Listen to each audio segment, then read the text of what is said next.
many of the indigenous nations actually being so amazed at seeing the way how the Kailasa as a nation is being organized, and that being such a huge difference-making thing for all of them. So that's a very, very, very important point. So now, when such great work has been happening, and these Hindu music, anti-Hindu, Hindu-phobic, racist media channels, and the deep state elements, when they are interfering and trying to destroy this hard work, and especially trying to stop, basically they want to stop the indigenous nations being empowered.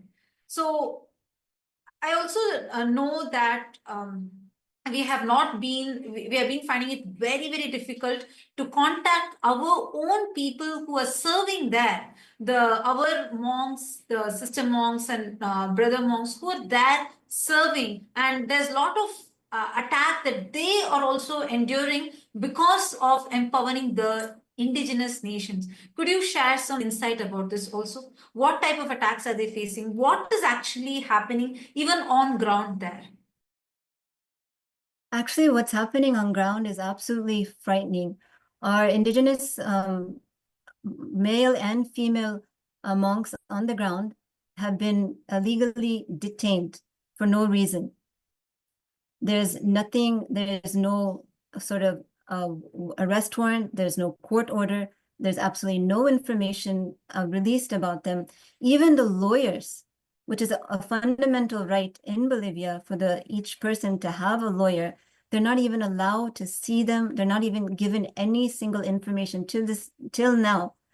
They have no idea actually what is happening, why our indigenous, our monks on the ground, why they're being detained.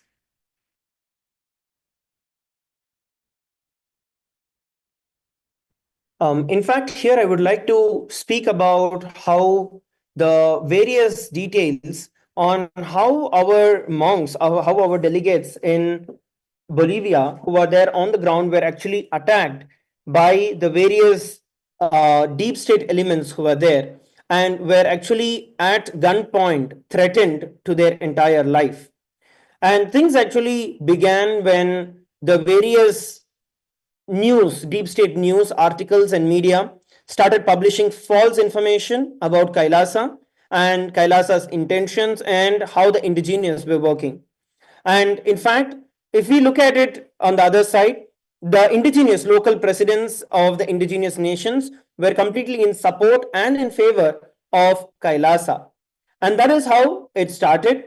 And the next day, when our various different delegations wanted to go over to the purchasing of their basic necessities, what happened was at the port to depart for Santa Ana, a municipal truck had come through and they stopped the delegates from moving. This happened right at the morning, around 9 a.m. in the morning. And from 9 a.m., the truck was stopped and there were various mobs who had actually come in. And the first person to arrive and show up was actually the mayor. The mayor had actually come in with his goons and thugs, and he started calling and mobilizing other thugs in their locality. And that is when others started coming in. And by around 11 a.m., the team, the delegation locally, had boarded the boat for them to go and get their basic supplies so that they can continue living there peacefully. But during this time, over 70 individuals, and including agitated women, encircled and started screaming and recording and holding the delegates locally at gunpoint. We'll also be projecting the images for every one of you, where you will see that they were holding rifles in their hand and they were standing there encircling our delegates who are there on the ground, and they threatened our delegates, our volunteers, from moving from that place despite no wrong on their part.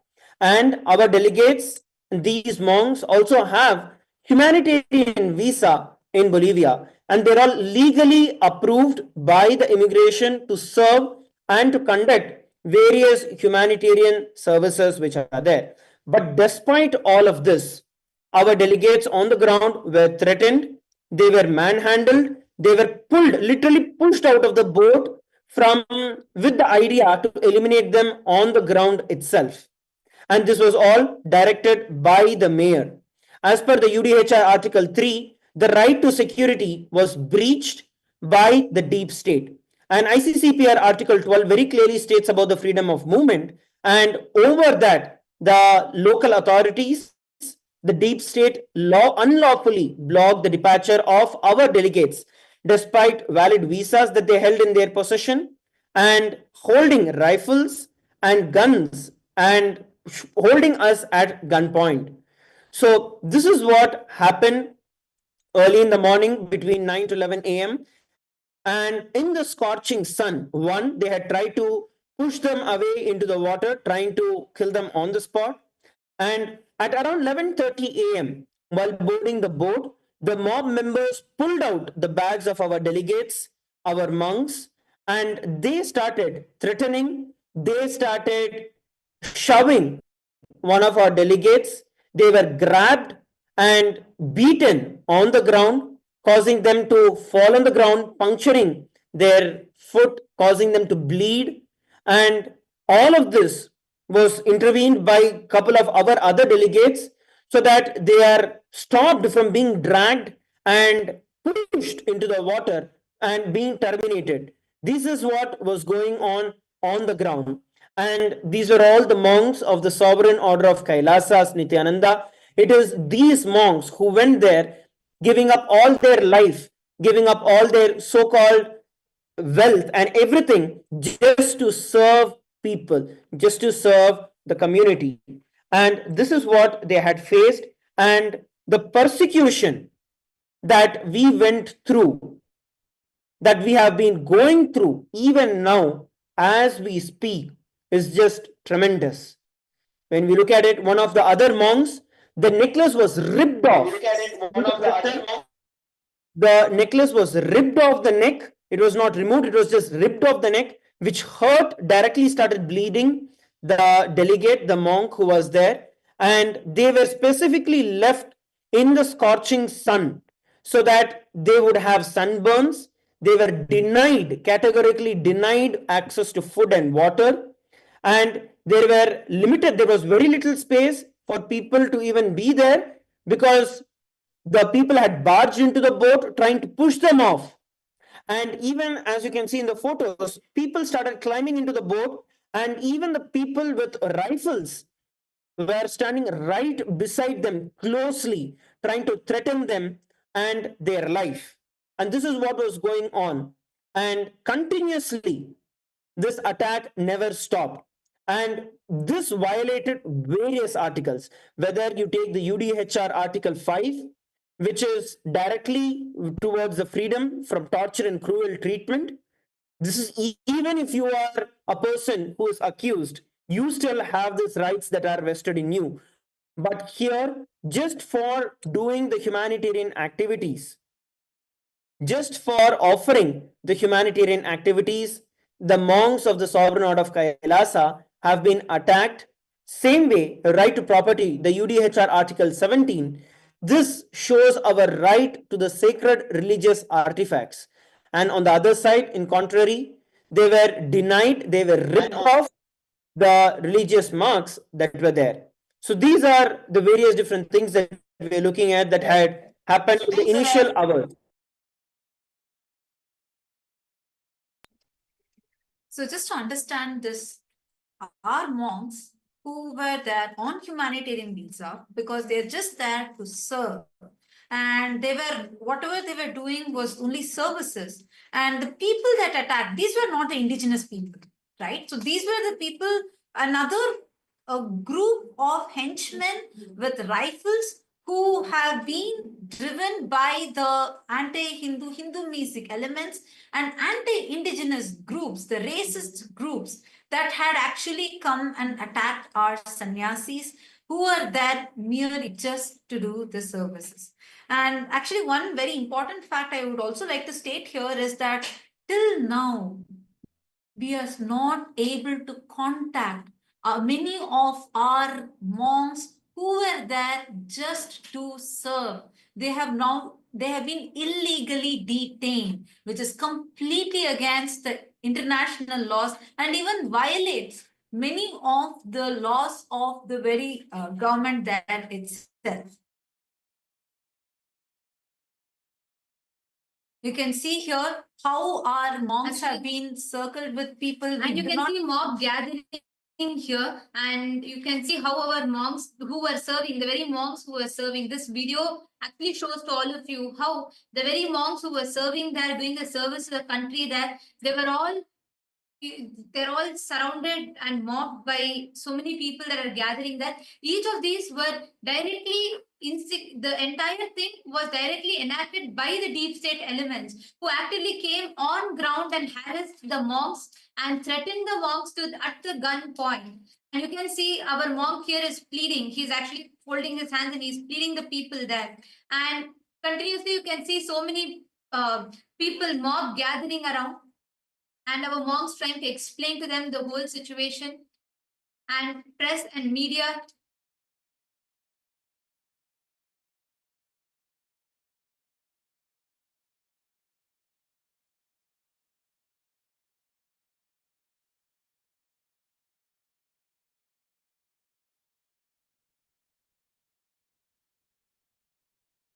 So I see that this is I'm seeing the visuals are clearly showing these were live streamed and we were not able to reach out to our own sannyasis. What's the situation right now? As we are talking, are we already able to reach out to the sannyasis? Do we know, are they all safe? What's going on with them? Do they have their ability, their freedom, or are they still in illegal detainment? What is exactly happening? I know still we are not even able to reach some of the female monks that are there, and even they were the very rights that they have are all being denied, where they're not even able to access their own legal authorities, their own lawyers. And what is the situation happening right now? Could you shed some light on this, Nithyananda Swami? Actually, the truth is we don't know. We've lost all contact with them since morning. They have not been available. We don't know if how they're being treated. Do they have food, water? We don't know the situation. And of course, it's very concerning. There's an assortment of families, and we don't know actually what's happening. And we're not getting answers. Even the lawyers who say this is completely illegal and that they have a right to representation. The lawyers have a right to be there. They have a right for their lawyers to be there, but the lawyers were not allowed in when whatever investigation was happening, and they have no information. They're just saying we don't know, and they're just waiting. So it's a very an insecure situation right now. We don't know what's happening. We don't know where it's headed. And we call on all members of the indigenous community, international community, to stand up and ensure that this persecution stops right now and they're released.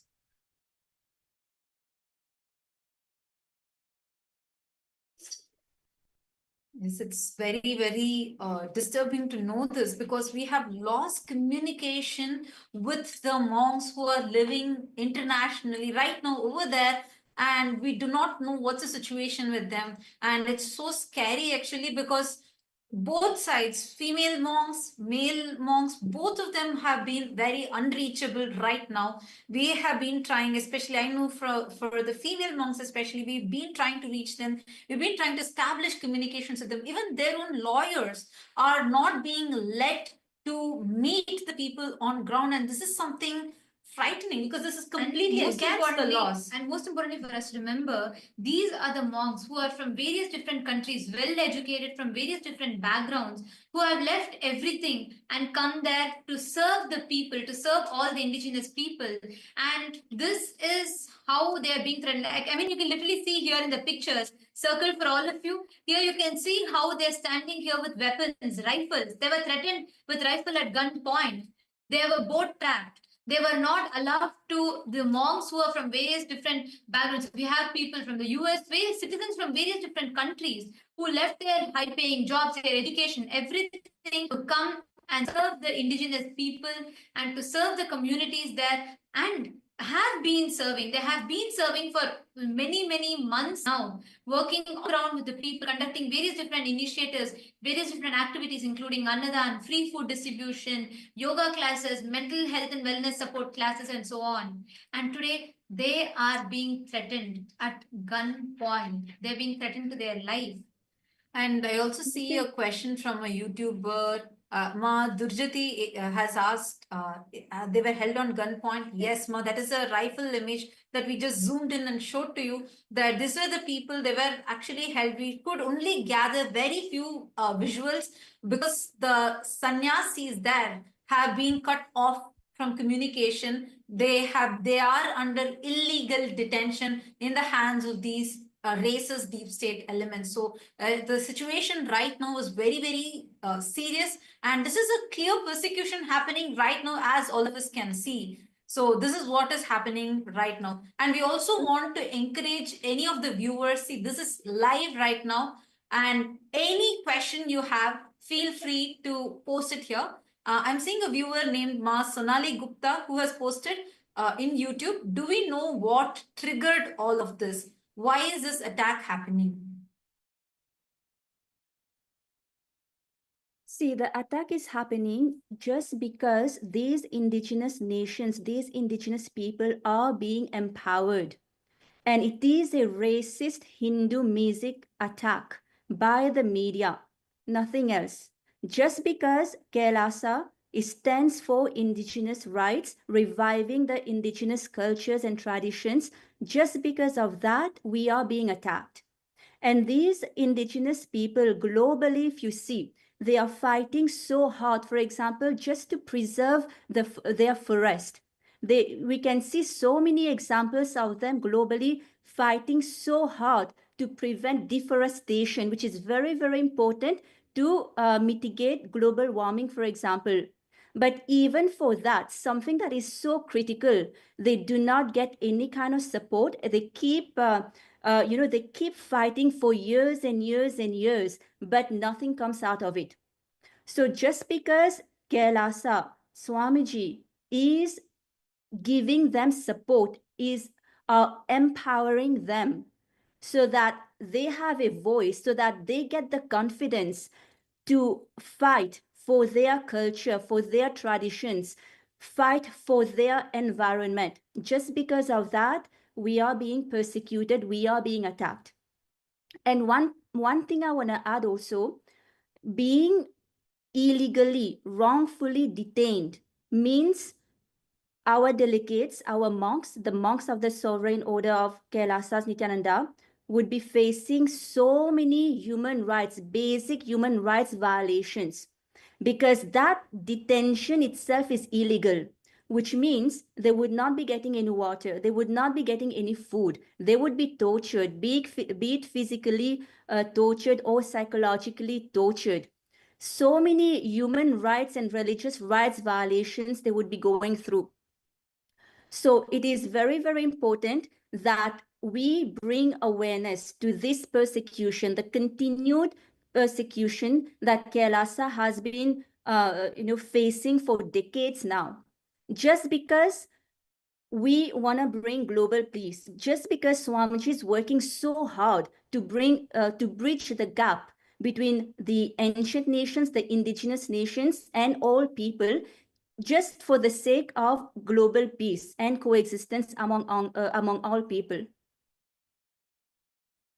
And I would actually like to add over to you, Ma. And one of the important things, as you told, right, especially with regards to the illegal detention and what would be happening, one of the main reasons why we actually don't even have that much of footage is because all the gadgets of our delegates, of our monks, when they were on the ground, were one, destroyed, second, they were broken and damaged by the mobs who were there. And you can also see evidently on the photographs where the local mobs were pointing at the cameras when our monks were trying to film what is going on, trying to protect our rights. But they were damaged. We were only able to secure a few photographs, a few videos of what was going on the ground before we completely lost connection with every one of them. The locals, and when I'm speaking about locals, it's not the indigenous, it is those who came along with the mayor and the deep state races who actually arrived on the ground with the various guns and other weapons. Those people, they actually later searched the bags of our delegates, they actually snatched it, they forced the boat driver to anchor the boat, not letting the delegates to leave, and they were put there under the pretense of a meeting about unspecified documents. And but there was absolutely no fact, there was no detail about any investigation or a warrant that was there to either search.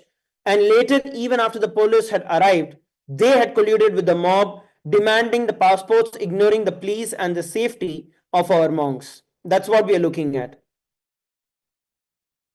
And Parvati Swarupini is asking, is saying rather, did you know that international courts have repeatedly upheld that indigenous peoples have inherent rights to maintain connections to their ancestral territories regardless of borders? Yes, that is very true. But despite that, there's no respect to international laws. The persecution keeps happening. And, for example, even this detention, it is an illegal, it is a wrongful detention that is against all international human rights violations, international laws. But despite this, violations, persecution keep happening. And that is why, again, it is us that needs to raise the awareness to what is actually happening on ground. And, yes, just want to Yes, add to actually that is that there's many conventions also. For example, the UN DRIP by the United Nations, where so many countries have signed this convention that basically uphold the rights of the indigenous people. But despite this, the indigenous nations globally, they do face continuous persecution. They are denied their rights. And that is where Swamiji comes in. That is why Swamiji is extending empowerment, support to these indigenous nations, because it is required to unite all the indigenous nations globally under one umbrella, so that we together can work towards the preservation of our culture and tradition, and also the preservation of the environment.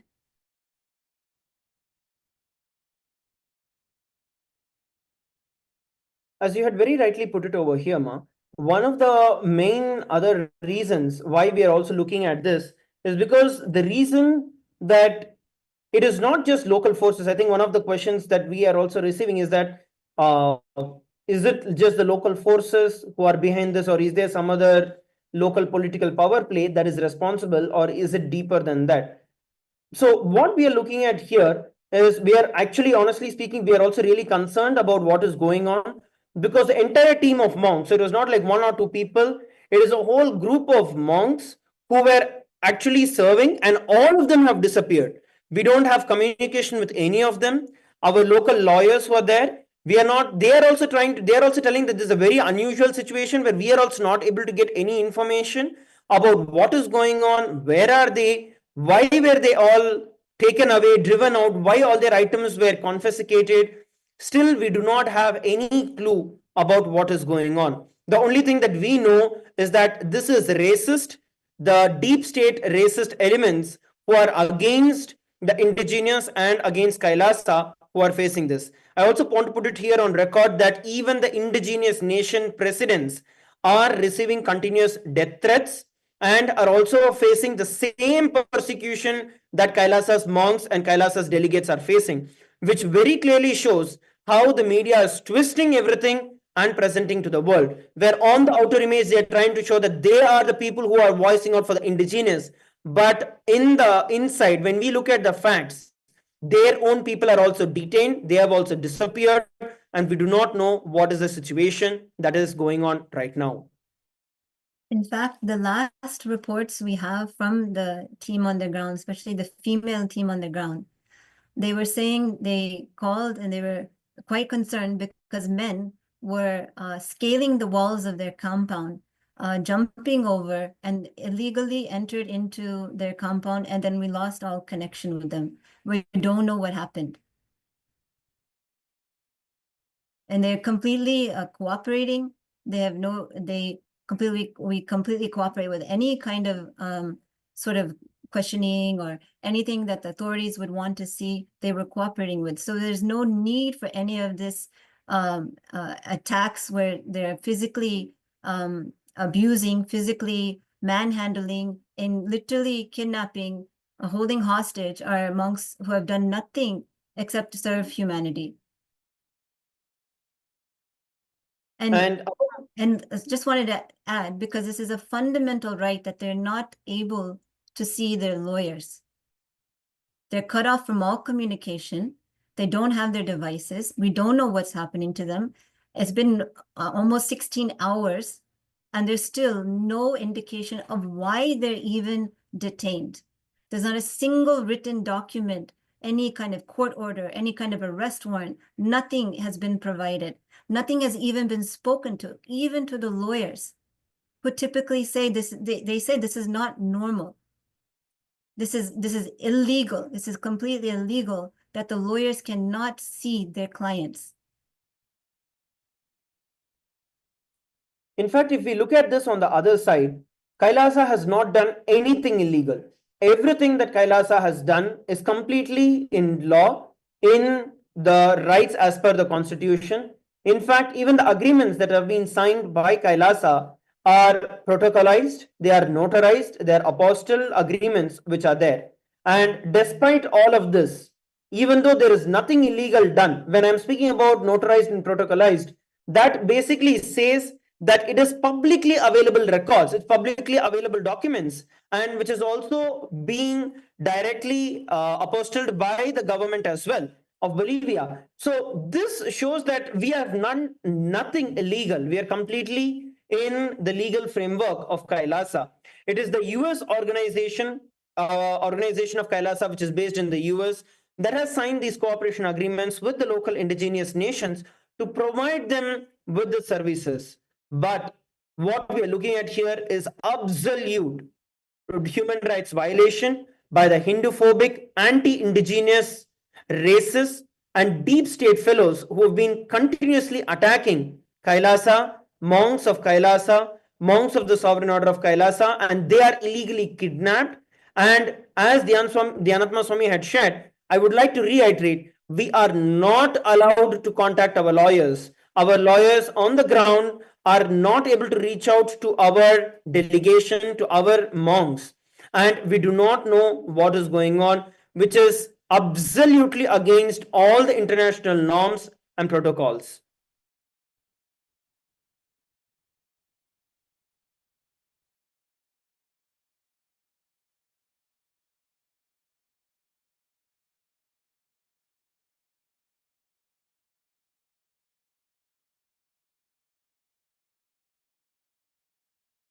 See, it's also against all international human rights violations that are happening to these, to our monks, right? And, these agreement that was signed, that, as you said, we are doing everything legally. The documents have been apostilled, they've been notarized. And despite this, the persecution is, keeps happening. Actually, one point that I wanted to add here also is it's very important for all of us to know, up until now, we do not know what is happening to the monks. And so many women, and it's a lot of female monks that are there who are doing the service to the indigenous communities, and we have no clue of what is happening to these monks.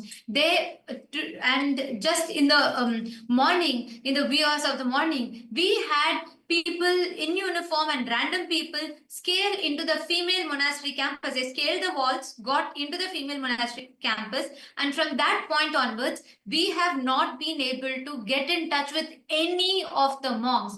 All the female monks who are different, who are people from different countries around the world, who have come, who have been there to serve the people, serve the indigenous communities, we have not been able to get in touch with them. We do not know whatsoever is happening with the monks. Our lawyers have tried. What is happening right now is illegal. It is against the humanitarian rights, the fundamental rights, violating the rights to access to lawyer. And the lawyers of the female monks are standing and trying to get access. They are not being allowed. There are armed people standing around where the female monks are currently stationed. We are not able to know what is happening. And the worst part is lawyers. Our own lawyers are not being allowed inside. That's the worst part. And these are local lawyers who are there, who can very well, as an international law, it is a fundamental right for us to have the access to our lawyers, our attorneys, but we are not even allowed to have that level access. Also, one very important thing that I'm just noticing here is, Nithyananda Swami, could you just correct me if I'm wrong? As how I understand, the campuses of the female monks and of the male monks is completely separated, like they are miles apart. Am I right? And at the same time, this is like a multi-pronged attack. Did it happen like on the same day? It's happening on both places? Exactly. You bring up an excellent point. These campuses are hundreds of miles apart. And at the same time, these raids, these attacks on them were happening, the kidnappings, holding them hostage, cutting them off from communication, manhandling them, you name it, has been happening at the same time. And This is another thing I would like to add in over here to Dhyanatma Swami is that it's actually a very important point that was brought up. And in fact, given that Kailasa's delegation, Kailasa's monks locally have been serving various different indigenous nations. So it's not just one indigenous nation that Kailasa has been serving, but several indigenous nations have been served by Kailasa continuously. And in all of these places, the indigenous nations as well as Kailasa's monks were attacked simultaneously at the very same time. And this was actually a very well planned, targeted attack, because as we can see in the media over the last almost a week's time now, that the racist media, the anti-indigenous media, was publishing fake articles and deep state articles in the social media, in the mainstream media, that was instigating the locals or the others other than the indigenous to be prepared for what was going to happen, so they can cover the entire thing as an attack on the indigenous, completely convoluting the entire ideology that is there. They did not even take any statements from the actual indigenous people who are there on the ground. They just gave their own ideas that were there. This is a very important point, because as a media, you're supposed to consider all the sides. So they did not ask any of the, they didn't ask Kailasa. They did not even consider or consult with the indigenous people, and they had their own narratives prepared. Actually, this is only exposing a deeper level attack that is happening. It's a deeper level conspiracy. And let alone asking, one important point that I want to mention here is this: they are instigating the mob to attack our monks. The mob is being instigated very systematically. This whole persecution that is happening right now, it is against all the indigenous communities, and very actually these deep state elements are instigating the people, the mob, against the monks there, and they are being physically assaulted and attacked. We have multiple media, live media right now covering as the attack is happening, but unfortunately the narratives that is being spread is completely false, and like hate speech is being spread and demonizing and vilifying what the services at Kailasa is doing and instigating mob to attack the monks of Kailasa. Till now, all our female monks have been illegally kidnapped. We do not know where they are. We do not know if they are safe. They are young monks. There's so many different women from different countries who are there. We do not know if they are safe. We are not able to, all their devices have been illegally confiscated and they are not allowed to talk. They have not been allowed to interact with us whatsoever. Our lawyers are not able to reach them right now as we talk. Already so many hours have passed, almost a day has passed. We do not know the status of our sister monks. So I'm seeing a question from Robin Taylor. She's asking, why is it always the female sannyasis? Why do they always attack the female sannyasis? I don't get it. It's actually not just the female sannyasis that are getting attacked. They are attacking indigenous people. They are actually targeting the different indigenous people, and simultaneously they're attacking. It's like a multi-pronged attack that's happening right now. And I'm seeing a question from Soumya who's asking, how come attacks happen same time on both the campuses at miles apart? This raises concerns. Exactly the most shocking thing. I just want to have a little more insight on this, Swami. If you could shed more light on this as to all these people. I know they're like in completely hundreds of miles apart, right? So none of them are actually connected. It's not just two groups, it's multiple groups of our sannyasis, indigenous people, and like whether the male monks, female monks, the indigenous people, and all of them are living as groups in different localities altogether. So this means they have been tracking us. Simultaneously, they launched this attack on all. Am I right? They launched the attack on multi-levels, the media, through immigration, through various law enforcement, and like you pointed out, different, they call it departments. It's like different states, so different cities. And they've managed to do this without legal representation. It is absolutely shocking that for so long, people have been held in custody without their basic liberties. This is not something you hear very often. Even in the worst countries, a lawyer is, the fact that a lawyer can see their client is respected in whichever level. Here, the lawyer is not even able to see the client. The lawyer was not even allowed into the premise of where the female monks were. And the lawyer is not given any information, not even to know basic of what is the reason for this. Show the arrest warrant if there's an arrest warrant. There isn't an arrest warrant. Show the court order. There's no court order. It's just simply they scaled the walls, they barged in, they manhandled, they cut off their devices. We lost all communication with them. And now they've been taken to some place. What's happening to them, we don't know.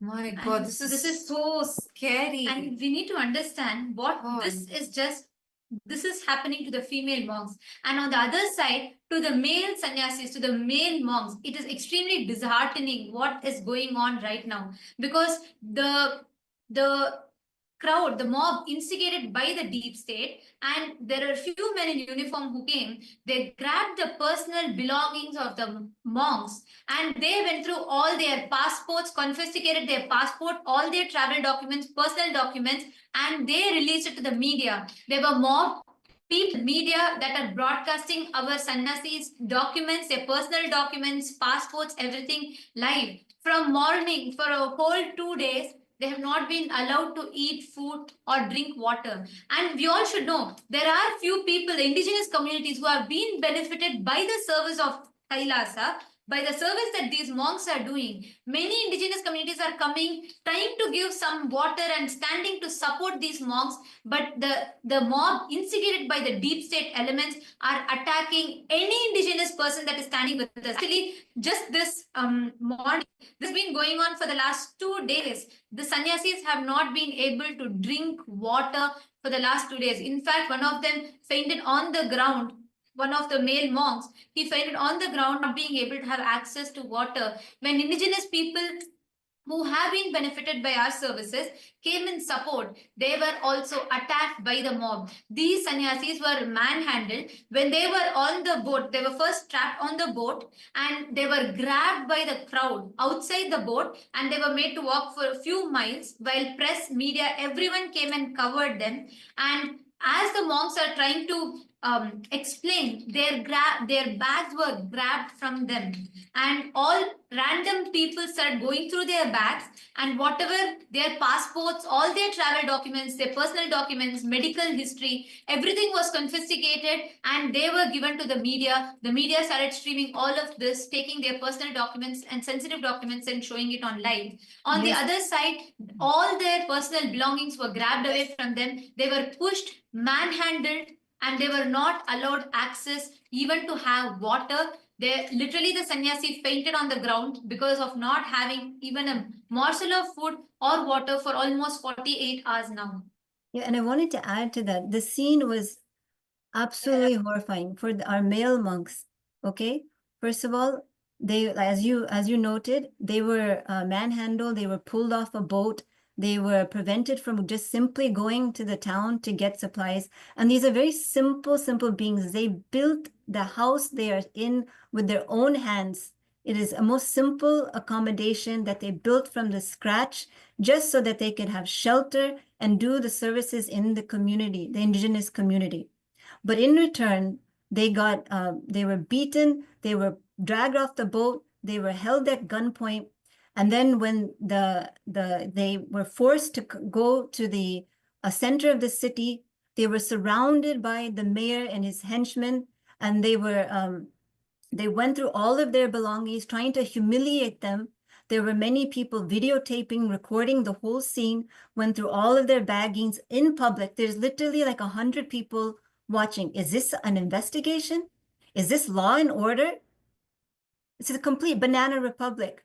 How can this happen when people have simply dedicated their lives? They've taken vows of poverty. They've taken vows of austerity, simply just for living for others. And this is the repayment that they get. And they were taken by force onto a plane, a car, dragged across country. We don't know where, we don't know what's happening to them. Similarly, we're not getting any answers. And also, actually, Dhyanatma Swami, what you brought up now is a very important point that I want to add on. And all the viewers, if every one of you that are watching now, I see so many questions, so many comments that are coming continuously on YouTube. I request all of you, show your stand up and be a voice for this attack. Enough. We Hindus have been continuously persecuted no matter what. And now all the indigenous nations are being persecuted. It is important that we stand up. We request every one of you to use hashtag Kailasa Indigenous Nation Attack. And we are showing this hashtag for all of you right now. We request every one of you to take a moment. Please head to Twitter. Let us raise this voice. It is enough of these persecution. Anytime, wherever we do the service, whenever we do something good to humanity, and whenever we stand up for any rights of Hindus or rights of indigenous communities, we are being attacked. It is time we put a full stop to this. We need to raise it to the international, all the humanitarian watchdogs, all the different international humanitarian organizations. People need to know the truth of these attacks and persecutions that we are facing. And right now, as we talk, I see so many people, Ma Sonali, Ma Soumya, Sri Divya, Ma Patricia, and Ma Jing, Susan, Sandhya Nambiar, Hilde, and I have so many many people, the comments actually flooding in support right now. But I request all of you to please take to Twitter. Use hashtag KAILASA Indigenous. Sorry, we request all of you to use hashtag KAILASA Indigenous Nation Attack, and please post, tweet, make the tweet. And right now, even as we talk, we have multiple Kailasas being attacked, the multiple places where one side, all the female monks, we have no idea. We don't even have access to them. There are so many young women who all came just to serve the indigenous community. They are being attacked. And on the other hand, our sannyasis, the monks, the male sannyasis are being attacked by the mob and crowd. The deep state elements have handed them off to the crowd. The crowd is manhandling them right now as we talk. We are not able to reach their personal belongings, including their phones. Everything has been grabbed. There are people with rifle and literally they're threatening them to the gunpoint, and they're forcing them with all their documents being taken away. They have not had a morsel of food or water, with one of our sannyasis even fainting there on ground. They have not had access to any basic food, and they're being tortured for the last 48 hours plus. And all the different women who are well educated from various different nationalities, citizens from various different countries who have come there to serve humanity. And we are very, very concerned right now. We are very, very, right now as we talk, we do not know what is happening to our female monks. We do not know what is happening to the sannyasis. We have people who are well educated, who have left their high paying jobs. We have sannyasis who have left everything, who have come there just to serve the people. And lawyers, their fundamental right, a US citizen or anyone, international right, fundamental right is to have access to the lawyer.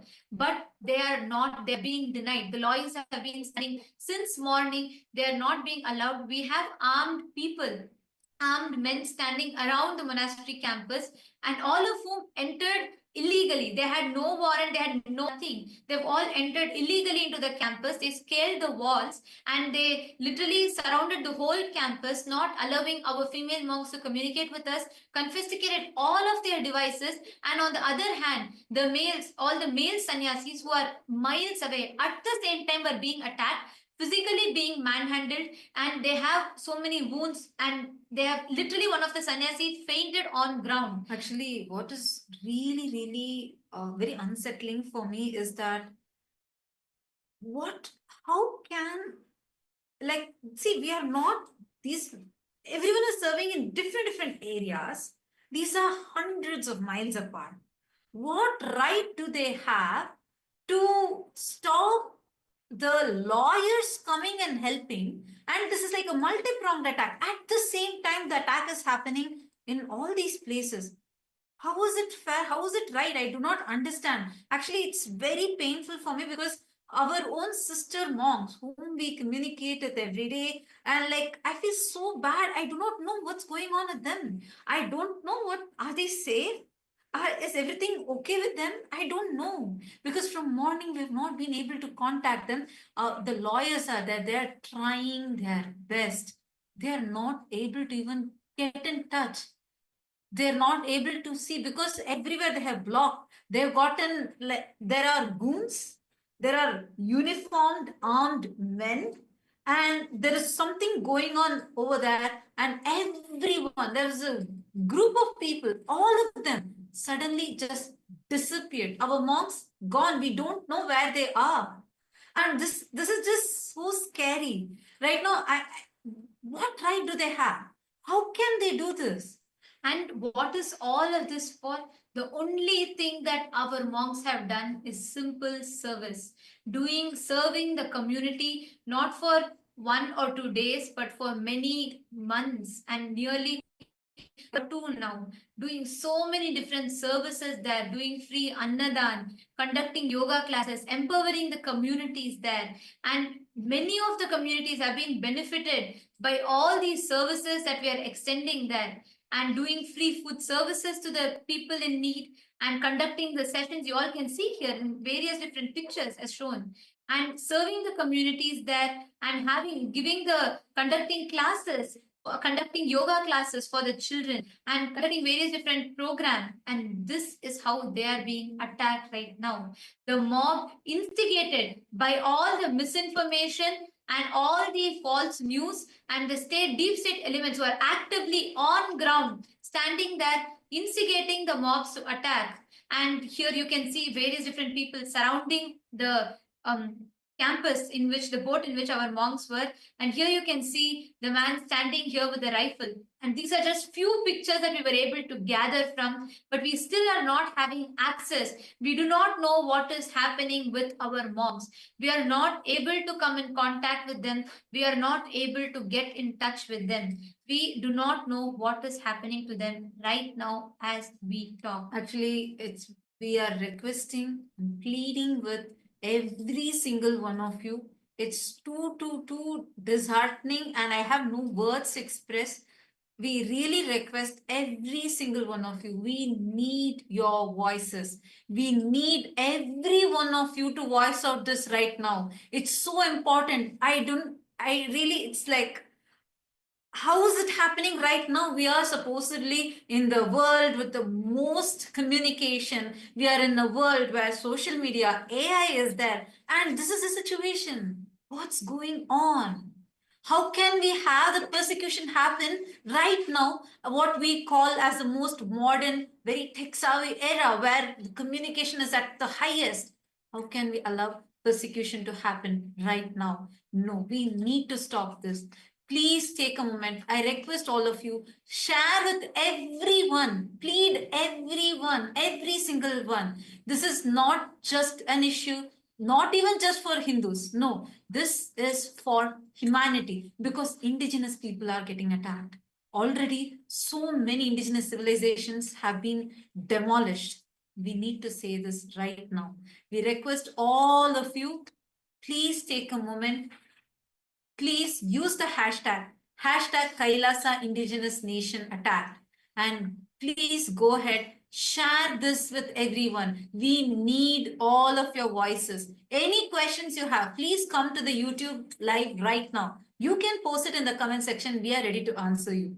This is a humble request.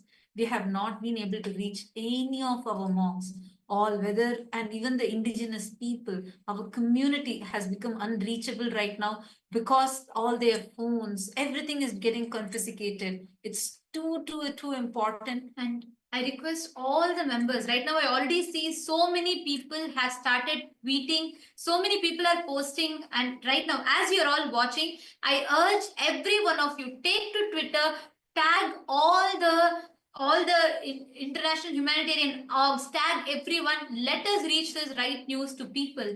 Please tag the leaders and the heads of your states and people, media, everyone in your country, in your locality. Let us take this to the world right now. And I already see many people tweeting here. Ma Ekapada Shaktini has posted, KAILASA is a legitimate nation focused solely on global peace. Absolutely right, Ma. With the years of service that Swamiji has done, we can clearly see the only goal for KAILASA has always been and will always be for serving the humanity. Ma Medellin Portuguese has posted, the rights of indigenous people have been trampled on and violated for centuries. And this attack is no different. KAILASA stands up and defends their rights. And for this, we are now being targeted again.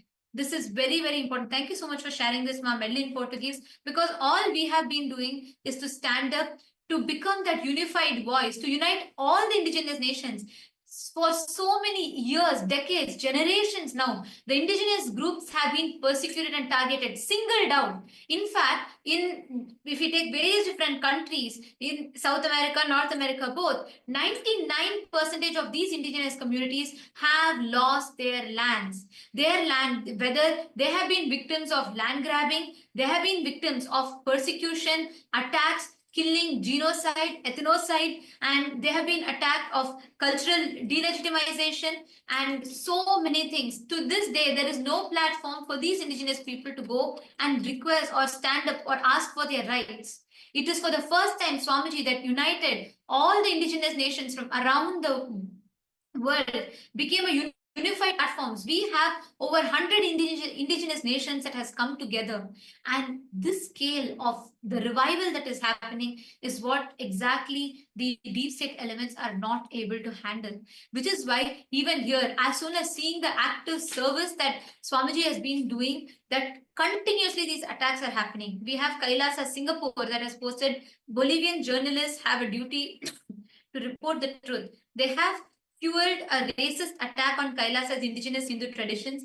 This discrimination endangers not just one community, but all indigenous people striving for recognition. This is very, very important. And most importantly, I'd like to also highlight is none of these facts are being shown by any of the media houses. All misinformation, fake news, and false allegations are being spread, propagated by the deep state backed medias, the politically backed deep state owned medias, which are continuously propagating negative hate speech, that are propagating false news, fake news, and instigating people to attack. In fact, just yesterday evening, we had a whole group of the deep state elements that surrounded the monks, the male sannyasis. Throughout the day, they were there, and they got in a lot of these deep state press and media that came, and they started literally shoving the camera on the faces of our monks. They started physically assaulting the male sannyasis. They were not allowed to go anywhere. They were not allowed to move, and they had so many wounds. They were bleeding because of the attack that mob was having, because they instigated the mob. The mob was angry, and they were manhandling the sannyasis there, and they were not getting any protection from any of the officials whatsoever, because the deep state, the politicians were standing on the ground and masterminding this entire attack. And many indigenous groups, which has been benefited by our services, who know the real intentions and how Kailasa has been serving, in support of so many indigenous groups came together, and they started voicing in support of Kailasa, in support of the monks. All of them were also manhandled and beaten, attacked. This is the current status, but none of the media houses are showcasing any of this information. They are not showing what currently is happening to our monks. And I still see I see another person from Malaysia was posted. This is absolutely atrocious, these attacks on Kailasa. And just to remind this is not just singling out Kailasa alone. This is all the indigenous communities, indigenous groups that have stood for their rights. Everyone, all the indigenous groups that have joined together with Kailasa, all the indigenous organizations that are standing and voicing out for their rights are being attacked. Anyone that is going and speaking the truth right now are being attacked. They have no protection.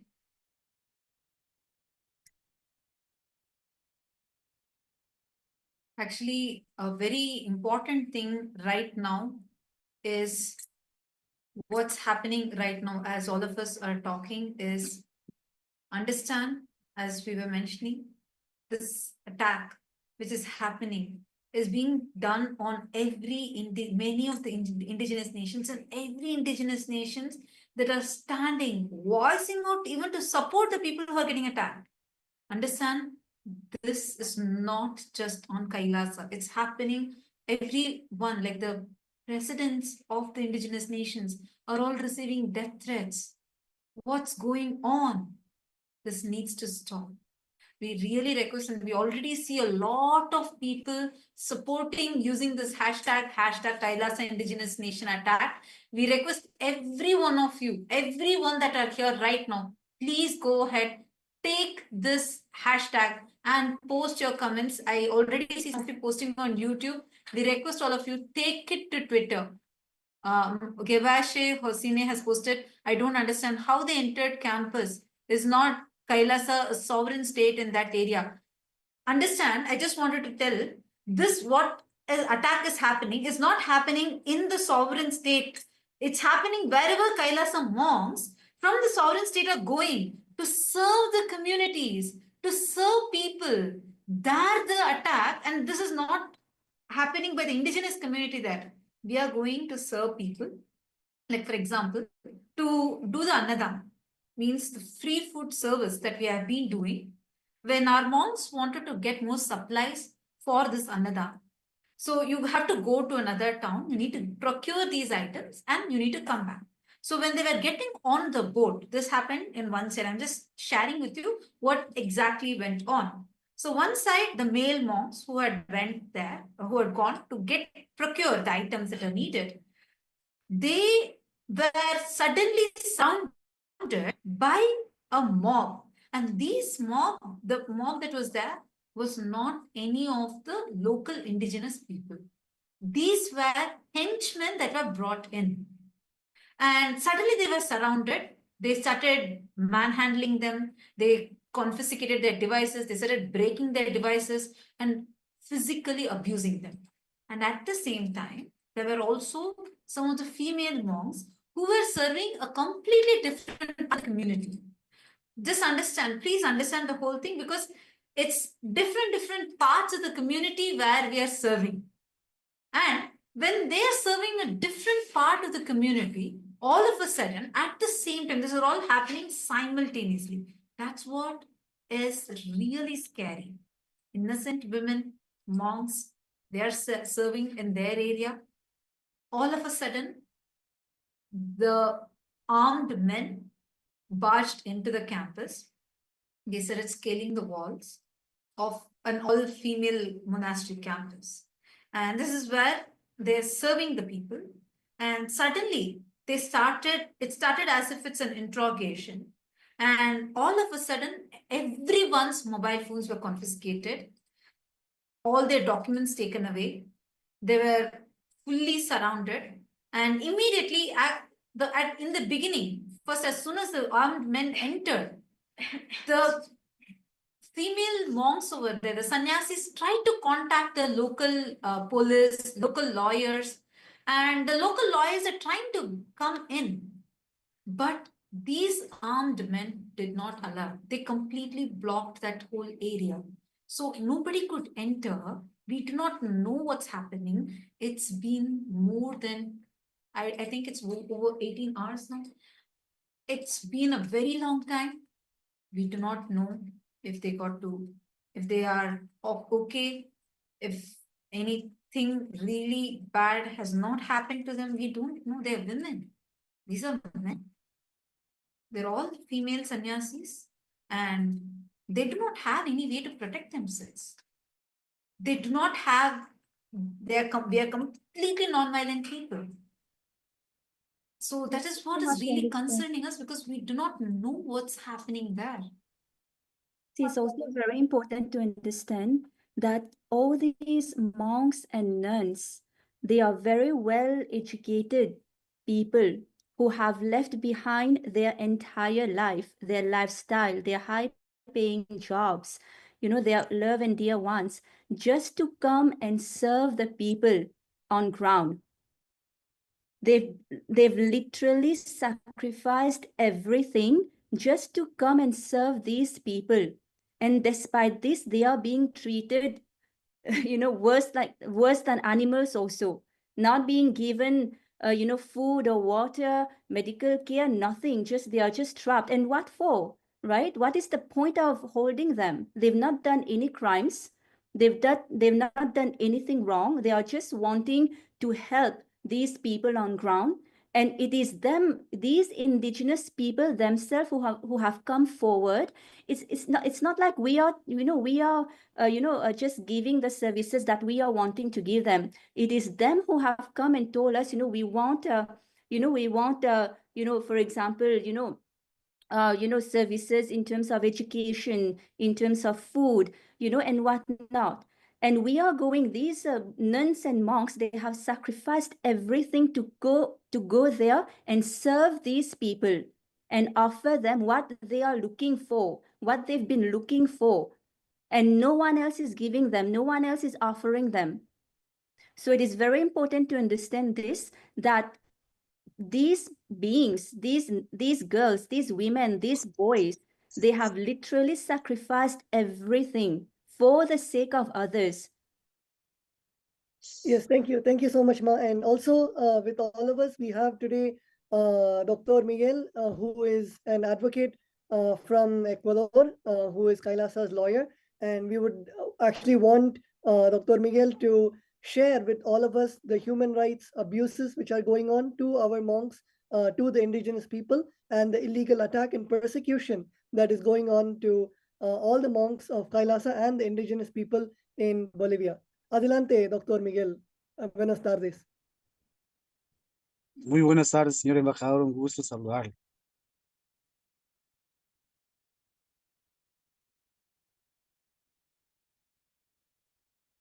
Hola.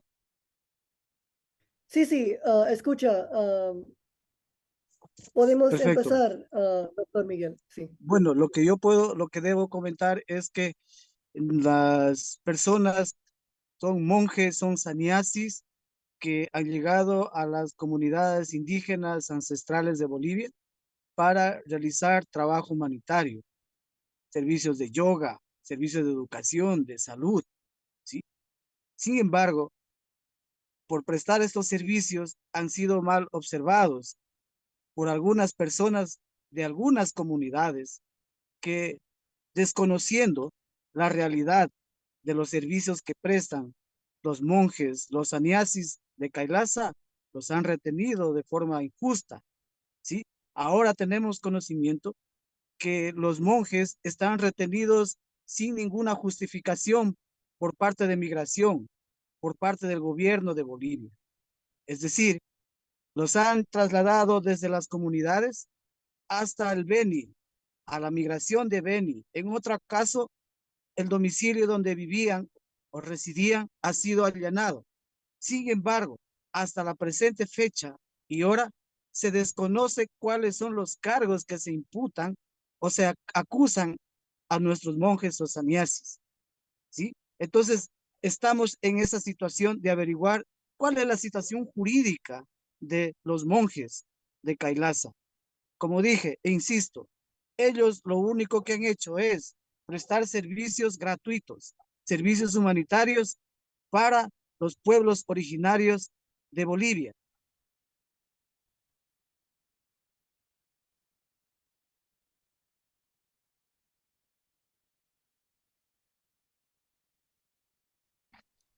Gracias, doctor Miguel.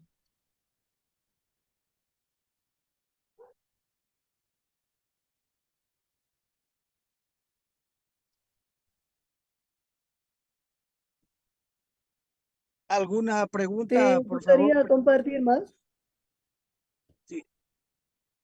Bueno, efectivamente. Entonces, ahora se está realizando las acciones judiciales correspondientes con la finalidad de que el Estado boliviano determine la situación jurídica de los sannyasis o monjes de KAILASA. Como dije, esa es la preocupación apremiante ahora. ¿Por qué? Porque se han violado los derechos humanos de los monjes. Recordemos que Bolivia es signatario de la Declaración Universal de Derechos Humanos, del Pacto de San José y muchos pactos, tratados y convenios internacionales, ¿sí?, que tutelan y protegen la individualidad, ¿sí?, el derecho a la vida, a la integridad física y psicológica de todo ser humano, indistintamente de la acción o acto que haya cometido, pero que en este caso de nuestros monjes no han cometido ninguna infracción penal, ¿sí? ¿Por qué? Porque ellos lo único que han hecho es trasladarse a las comunidades a prestar los servicios humanitarios. No existe ninguna infracción penal que haya sido cometido por ellos. Por lo tanto, su detención o retención, tanto en migración, tanto en las diferentes instituciones, así como el allanamiento, ¿sí?, del lugar o casa de habitación, es totalmente ilegal. Lo que debe hacer el gobierno boliviano es poner en libertad de manera inmediata a los monjes, porque incluso su situación jurídica en cuanto a migración, su estatus migratorio es legítima, es legal. No han excedido los plazos determinados por migración, de tal manera que al no existir ningún cargo, ninguna acción ilícita por parte de ellos, tampoco haber o estar en una situación migratoria ilegal, su permanencia en Bolivia, por lo tanto deben ser ordenada de manera inmediata su libertad. No se puede tener a los monjes privados de la libertad. Es por eso que nosotros hemos iniciado ya la acción legal correspondiente con la finalidad de que el gobierno boliviano determine su ubicación, su estatus jurídico, cuáles son los cargos que se imputan a nuestros monjes, con la finalidad de qué? De demostrar, ¿sí? De que primeramente se violaron los derechos humanos de los monjes y segundo, de que no existe ningún cargo, ninguna responsabilidad de ninguna naturaleza que comprometa su situación jurídica. Por lo tanto, nosotros vamos a exigir que el Estado boliviano, ¿sí? No se deje llevar, ¿sí? No se deje llevar por las falsas acusaciones que salen en redes sociales, como que KAILASA ha comprado tierras, como que KAILASA tiene tierras para explotar a los pueblos indígenas, para explotar recursos naturales. KAILASA lo único que hace es proteger los derechos culturales y ancestrales de los pueblos indígenas. Por eso ha enviado a los monjes a sus territorios, ¿sí? Para que ellos trabajen conjuntamente con los pueblos indígenas y así en algún momento puedan también llegar a tener conocimiento, ¿sí? En todos los aspectos y puedan tener una vida digna. Nosotros no nos involucramos en actividades políticas, ¿sí? Lo único que nos mueve a nosotros es apoyar y trabajar con las comunidades y pueblos indígenas del mundo. Eso es lo que nos mueve. Y mientras tanto, como digo, insisto, ratifico de que nuestros sannyasis han sido vulnerados sus derechos humanos y por lo tanto el gobierno boliviano debe responder por eso, por cuanto que no existe ningún acto ilegal cometido por parte de los monjes o sannyasis que se encuentran ilegítimamente retenidos en la ciudad, en el sector de migración del Estado boliviano. Gracias, gracias, Dr. Miguel. And to translate for everybody watching us live on the various social media platforms, Dr. Miguel was, as a lawyer, giving his legal opinion on the current injustice that has been happening to our indigenous people and to our monks, which are happening right now. And Senor Miguel was talking about the rights, the human rights of the various international treaties, various international conventions, and how the basic human rights have been denied to our monks, to the indigenous people. Dr. Miguel was also talking about how that in this case, our monks have only been coming for to provide humanitarian services, providing free food, providing free education, literally helping the indigenous communities of Bolivia. And this is the response that they receive, that their basic human rights are being denied, whether psychologically, whether physically, their basic human rights are being denied, and they have not committed any criminal offenses. They have not done anything. They are literally monks who are providing humanitarian service for the welfare of the indigenous people. In fact, the indigenous people were so welcoming to KAILASA, were so welcoming with the monks, and literally had an emotional attachment with the monks that they were so upset when this is happening personally, whether it is the presidents of the indigenous people, whether it is the community leaders of the indigenous people, were so upset that this is happening to KAILASA, that it is happening to the monks of KAILASA who helped them all these months, all these years. And Senor Miguel was also talking about the human rights which were violated, and there is all the accusations that have been coming on social media are totally false, like whether KAILASA has bought land or KAILASA exploits the indigenous land of the indigenous people to exploit the natural resources. All of these are completely false. As we had mentioned earlier, KAILASA is very much aligned. Our treaties, our actions, KAILASA holds the highest principles of non-violence. Our monks take the vow of non-violence, where we do not even hurt plants or animals, forget about natural resources, trying to hurt the ecosystem.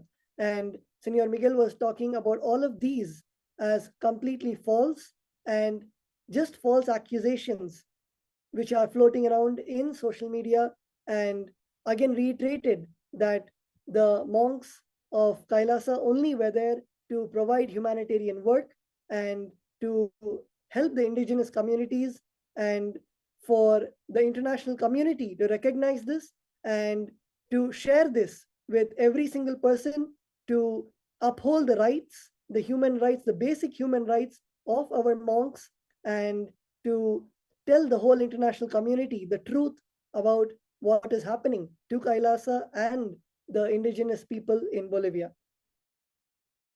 Kailasa, Bolivia. We thank Dr. Miguel for this. Actually, just to give a quick brief, it is this attorney, Dr. Miguel, attorney here with us. He was the one who was there on ground. He was also one of the lawyers who were there on ground trying to get justice, to somehow contact our female sannyasis, to somehow get in touch. Until now, unfortunately, we have not been able to contact them. We do not know what is happening. He, as a lawyer, tried multiple times, and even many of the lawyers locally that are there are been trying to get in touch somehow to know what's the situation with the monks, to know what is happening. And he has been continuously trying to tell the truth to the media. But unfortunately, the Hindu-phobic, Hindu-mesic, anti-indigenous media is completely projecting only the lies, and they're not taking any of the statements, neither of Kailasas, nor of the lawyers, nor of the indigenous people. So the situation right now is getting really, really concerning.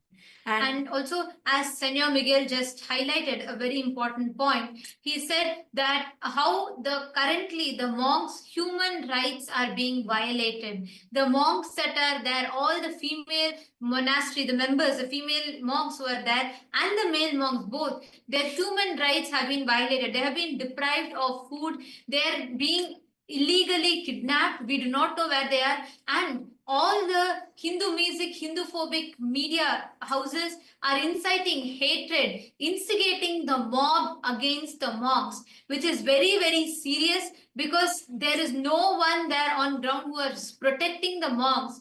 The deep state elements, the Hindu-mesic, Hindu-phobic deep state elements on ground are actively instigating the mob to attack our innocent monks who have been there only of service to the countries and serving the indigenous communities there. And as Senor Miguel also highlighted that how currently they're not able to access our monks. They're not, the legal team on ground is trying to reach. The basic fundamental right to access to lawyer is being denied. As you all can see, he's a renowned lawyer who's here with us on live, who's telling right now on ground, from the ground, he's reporting where he's not able to access the people. He is not able to get in touch. And this is the current scenario. There's so much of hate speech, racist, anti-Hindu hate speech being spread by Hindu-mesic, Hindu-phobic elements actively, which is completely masterminded, orchestrated by the deep state elements. We have seen this happen time and again. No matter which place we go, wherever, when there is service happening, and especially when it comes to empowering the indigenous communities, especially whenever it comes to empowering, serving the women, empowering indigenous communities, we are being attacked. And today, along with Kailasa, 100 other indigenous nations that are standing with Kailasa right now as we speak, every single one of us are being attacked. The heads of the various different indigenous communities are standing with Kailasa and supporting Kailasa, and anyone that comes in support of Kailasa, what the services that Swamiji is doing through Kailasa is also being attacked. This is the life scenario. This is what is happening right now as we talk. It is important that we, all the viewers, every one of you, please take to Twitter, take a few minutes and please post what your thoughts are. We are also having the inputs directly from the lawyer himself on ground, who is sharing, who is reiterating to us the gravity of the situation that is happening on ground currently. We are not able to get access to our monks. We don't know what is happening to them. We don't know if they are safe. We do not know how they are. We do not know in what condition they are in. All the monks, women, men from various different backgrounds, various different countries, walks of life, who have had who are all well educated, who have left their high-paying jobs and good jobs to come here to serve the community, to serve the humanity, are being attacked. Our lawyers are not able to gain access to their clients, to them, to the monks. this is something like it's not something I'm not understanding how so blatantly they're able to do this. This is not something normal. This is atrocious. I have Dr. Sí, Senor doctor Miguel, Dr. Miguel. I have a question. Doctor Miguel, una pregunta. Los espectadores quieren preguntarle al doctor Miguel. Nuestros abogados no pueden comunicarse con nuestros monjes. ¿Es esto siquiera legal? No, eso no es legal en todas las partes del mundo, en todos los países del mundo. Y en este caso, Suramérica, Bolivia es signatario del Pacto de San José, donde declara que los derechos fundamentales de las personas es de tener el derecho de tener contacto con su abogado defensor desde el momento mismo de que es sujeto de cualquier acto judicial, que en este caso los monjes o sannyasis que se encuentran injustamente detenidos en Bolivia, no se les ha permitido el derecho de contar con un abogado, no se les ha permitido el derecho de hacer una llamada a su familiar más cercano, no se les ha permitido o no se ha comunicado con su embajada o consulado correspondiente. Todo esto es una violación flagrante de los derechos humanos del Pacto de San José o de Costa Rica o la Declaración Universal de los Derechos Humanos. Todo esto constituye un acto violento por parte del Estado que no respeta los tratados internacionales ratificados por ellos mismos. Asimismo, que no respeta su constitución de la República, que determina las garantías básicas del debido proceso de toda persona que ha sido detenida o ha sido procesada, que en este caso, como insisto, se han violado el gobierno boliviano todos los derechos fundamentales, el debido proceso, todas las garantías, por ejemplo, el derecho a la vida, el derecho a la asistencia de un abogado o de un defensor público. ¿Sí? Entonces, no conocemos la situación, si estarán vivos, si estarán muertos. No conocemos su situación psicológica, física. Entonces, todo esto constituye una violación de los derechos humanos y que nosotros debemos intentar desde ya poner las acciones legales correspondientes ante los organismos internacionales. Insisto, el gobierno boliviano, lejos de ser un Estado que respeta los derechos fundamentales, se ha dejado llevar de lo que dicen en redes sociales, se ha dejado llevar de lo que dicen los políticos, que solo buscan connotación política para hacer daño al gobierno. Y sobre de eso han perjudicado y han violentado los derechos humanos de nuestros monjes o de nuestros sannyasis que se encuentran injustamente detenidos en Bolivia. Como dije, nosotros vamos a iniciar las acciones legales en el ámbito internacional, porque aquí no existe ninguna acción judicial que haya dispuesto que se inmovilice o se inhiba su derecho a la movilización universal de estas personas.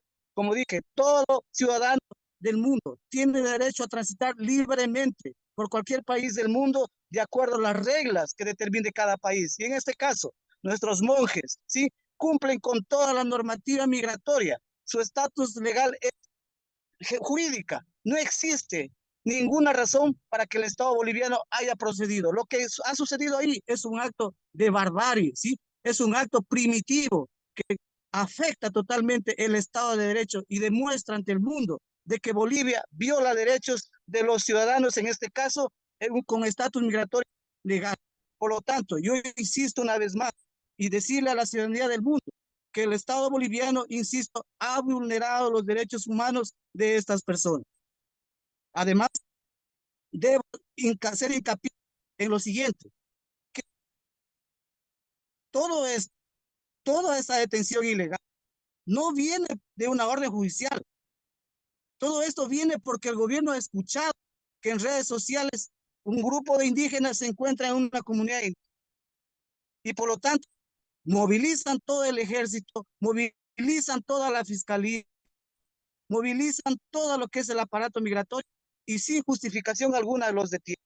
Todo esto al margen de los derechos humanos. Y lo único que han hecho los sannyasis es prestar labor humanitaria. De eso, de la labor humanitaria, pueden dar fe los dirigentes de las comunidades, los capitanes grandes de las comunidades, que son ellos los que han permitido, han invitado a nuestros sannyasis que lleguen a las comunidades a prestar ese apoyo humanitario. ¿Sí? Entonces, no están de manera ilegal, no han llegado de manera ilegal a las comunidades como piensa y dicen las redes sociales, porque en redes sociales se dice de todo, que nosotros compramos tierra, ¿sí?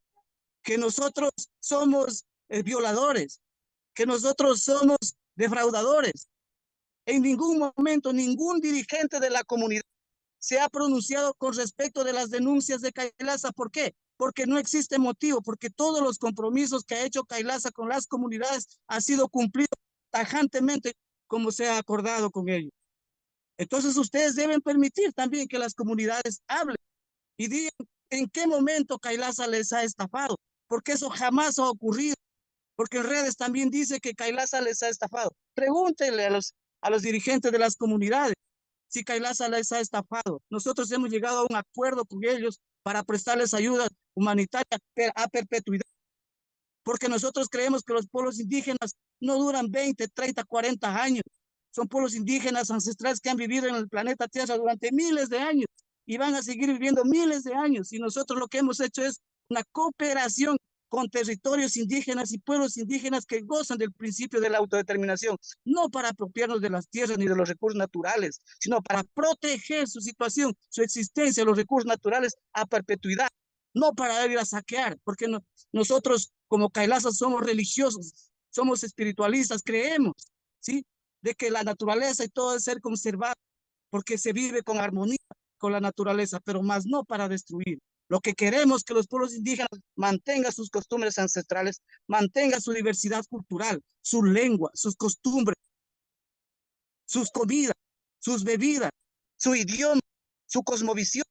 Y nosotros trabajamos para eso, para que ellos en el tiempo alcancen un buen vivir, manteniendo sus costumbres ancestrales.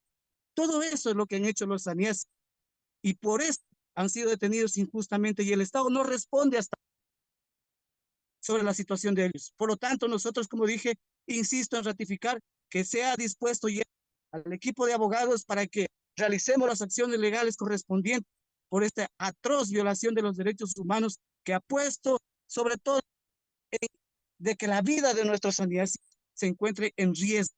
Como dije, no sabemos, ¿sí? No sabemos si nuestros sannyasis están aún con vida, porque no se nos ha permitido en ningún momento tomar contacto con ellos. Tengamos en cuenta que no existe ninguna orden judicial para esa retención, porque efectivamente no existe ningún cargo, porque los sannyasis no han cometido ninguna infracción penal, no han cometido ninguna acción jurídica que atente a los principios del Estado de Derecho del Estado boliviano.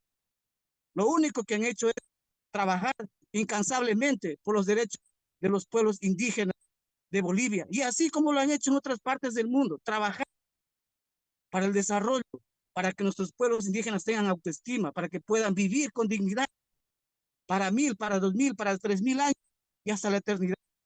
Eso es lo que hacemos nosotros como KAILASA y lo vamos a seguir haciendo, porque nosotros no violamos derechos, respetamos los territorios ancestrales, porque todo el mundo sabe, en Bolivia, hasta el más elemental ciudadano conoce de que los territorios ancestrales son inalienables, indivisibles y imprescriptibles.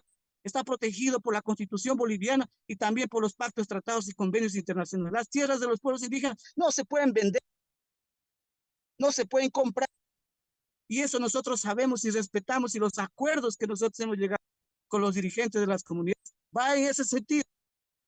No atropellar derechos de pueblos indígenas, más bien nosotros propendemos de que nuestros pueblos ancestrales del mundo logren algún día en lo que debieron ser en su debido momento. Autónomos, dueños de su propio desarrollo, respetando obviamente que sí, el Estado de Derecho constituido del Estado boliviano, no para cercenar el Estado de Derecho boliviano, sino que más bien coadyuvamos a que su pueblo indígena viva o tenga una vida digna, con educación, con salud, con alumbrado. Eso es lo que nosotros hacemos. Ahora bien, debo también aclarar que dicen que KAILASA no existe. Eso también es una aberración.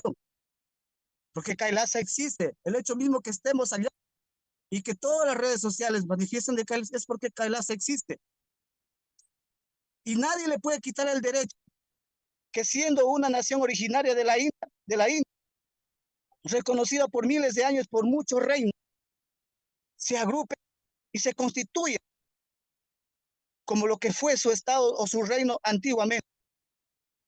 Así como los pueblos indígenas de Bolivia han existido miles de años, han tenido caciques, capitanes grandes, pero ellos mantienen todavía su identidad, su territorio, su cosmovisión. En el caso que de la India no sucedió así.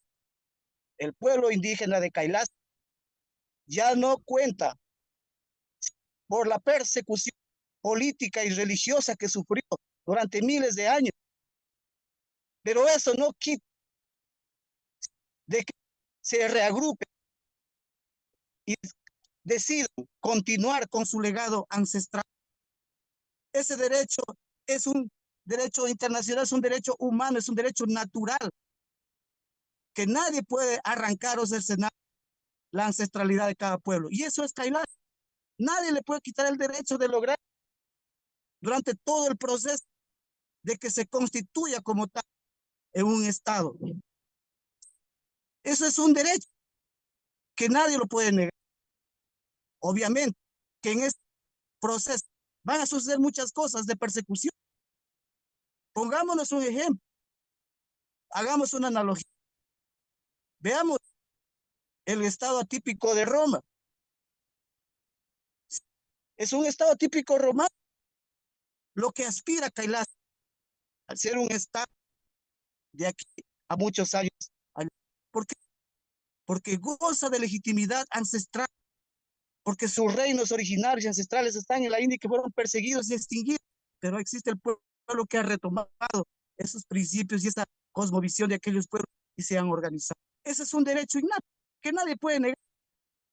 Por eso hemos acudido a todos los organismos internacionales en ese trabajo, en esa lucha para reconocer a los Estados Unidos de Kailasa como pueblo originario y ancestral de la India. Eso es, pero Kailasa existe. No se puede decir que Kailasa no existe. Tenemos nuestro propio sistema de gobierno, como lo fue hace miles de años.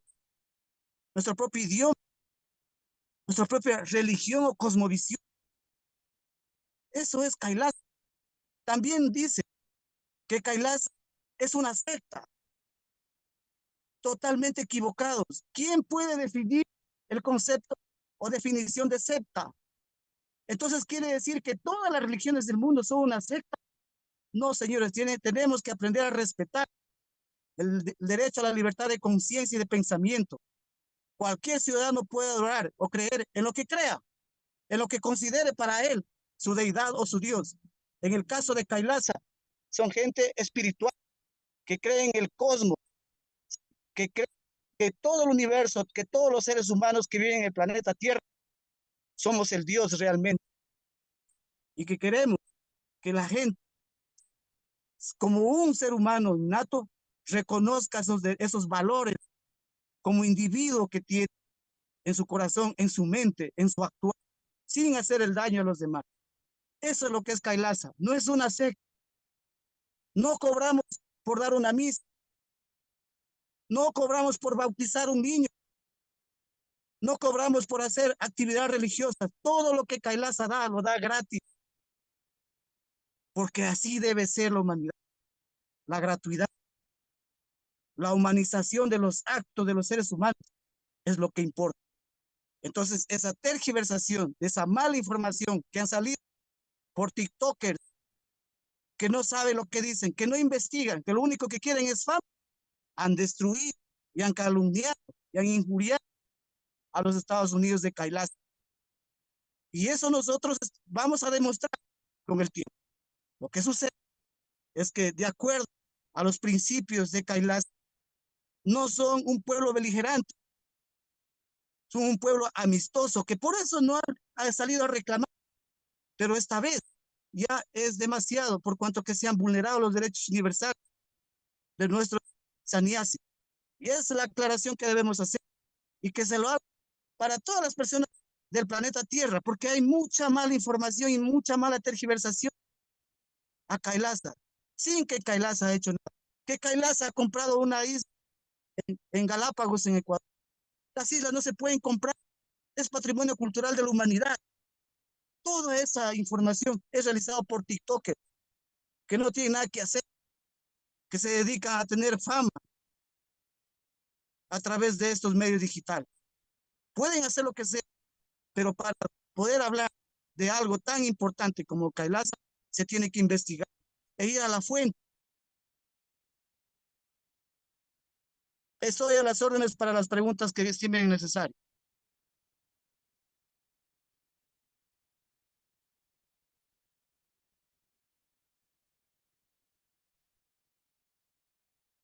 Gracias. Muchas gracias, Dr. Miguel. And to all the viewers watching us live, we also wanted to translate what Dr. Miguel was saying. To begin with, Dr. Miguel said that we had asked Dr. Miguel the question that our sannyasis, our monks, where the basic human rights were being denied, the basic legal right to speak to an attorney was being denied. And Senor Miguel has beautifully explained that this is not the case. And many countries, including the countries in South America, are the signatory of various conventions that declare the fundamental rights of people, and not having the contact with even their attorney is a denial of their basic human rights. And in this case, the monks have, our sannyasis have not even received this basic human right, and this human right itself has been denied. And this is a violation of the Universal Declaration of Human Rights and the various conventions that the South American states have and are a signatory of. And all these are direct violations of the basic human rights and the basic rights for every person. And all of them have a right to life, to a right to an attorney. And we don't know if they are safe, if they are well, if they have eaten, if any food, water, basic necessities have been given to all of them. And all this is a direct violation of human rights. And we call upon the international community, we call upon the various humanitarian institutions to bring justice to our monks, to our sannyasis, who literally have only been doing the humanitarian services and have been giving their selflessly working for the benefit and with the indigenous people of Bolivia. And right now, their basic human rights are being denied.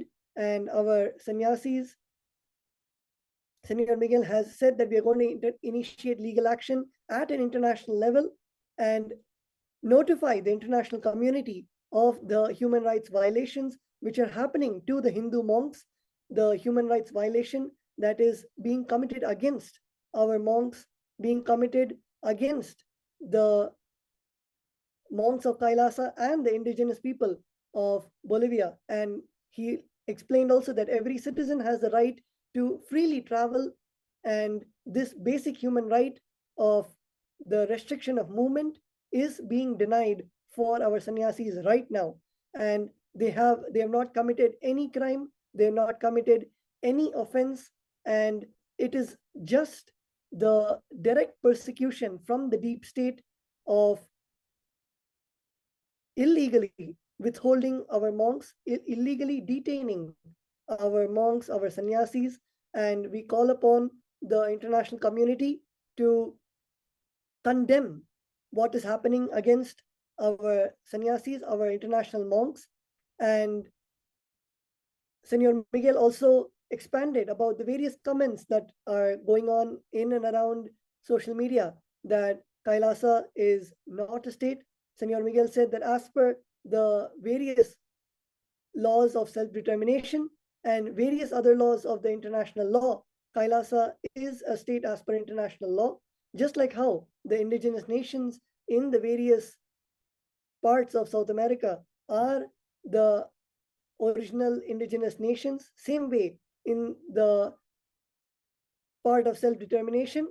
Kailasa is a state as per international law. Kailasa maintains diplomatic relations with multiple countries across the globe. Kailasa fulfills the various international norms of being a state.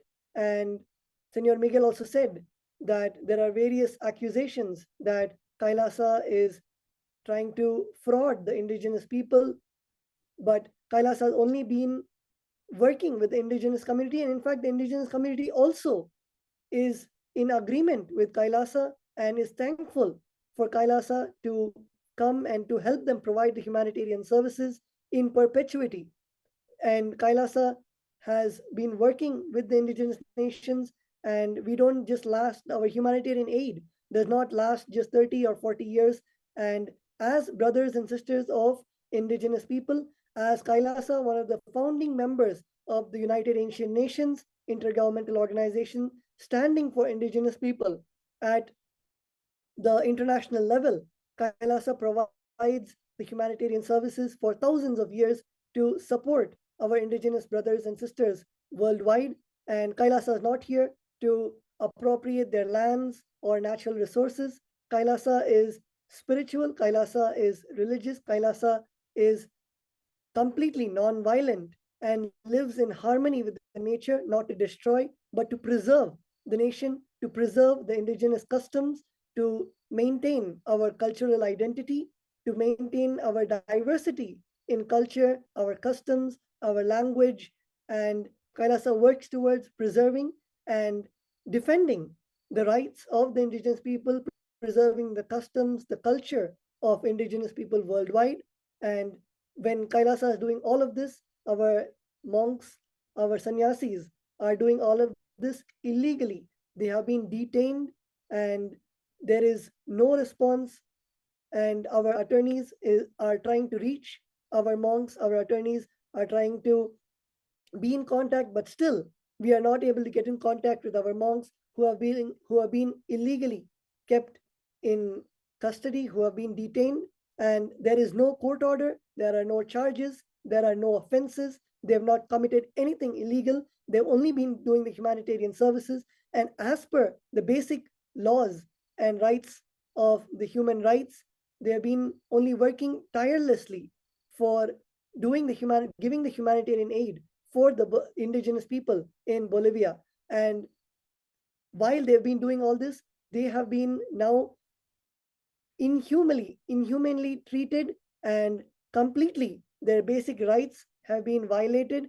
And this is against the constitution of Bolivia, against the constitution of the various South American countries, where the constitution does hold a high regard for human rights. The constitution does hold the basic human necessities of providing the basic needs for every person. And this is what is being committed against the monks, against sannyasis, is against the constitution of their own country, and they are going against their own constitution, while Kailasa has only been providing the humanitarian services. And including Bolivia and many other countries are signatories of the international pacts of and international agreements, international treaties, which is directly implementable, whether it is the Treaty of the Universal Declaration of Human Rights, or whether it's a treaty of the ILO Convention, which respects the rights of indigenous people. The various treaties, it goes completely against their own constitution, against these international treaties that they themselves have signed. And Senor Miguel also told about many people commenting that Kailasa does not exist. Kailasa does exist as a continuation of the various 56 Hindu nations that existed for thousands of years. Kailasa, as the supreme pontiff of Hinduism, is the current emperor of 21 of these ancient kingdoms. Even the United Nations has recognized this continuity and the legal personality, the juridical statehood of Kailasa. And the self-determination is an international right, it is a human right, and no one can take away the identity of the nation from the people. And whether it is the state, whether it is anyone, cannot belittle the right of self-determination. And of course, Senor Miguel also told about the persecution that is going on to Kailasa on social media with accusations of the various accusations that are floating around in social media. Senor Miguel clearly said that those accusations are false. Kailasa is only here to protect and stand with the indigenous people and not to, whether it is go against the constitution of Bolivia, go against the rights of the indigenous people. In fact, Kailasa upholds the constitution of Bolivia very much in all our actions, upholding the rights of the indigenous people, and even the indigenous people are standing in solidarity with Kailasa at this moment, and we are standing with the indigenous people. And it is only the deep state and the anti-Hindu, anti-indigenous media that is attacking the Hindu community, the sannyasis that are currently being denied of their basic human rights.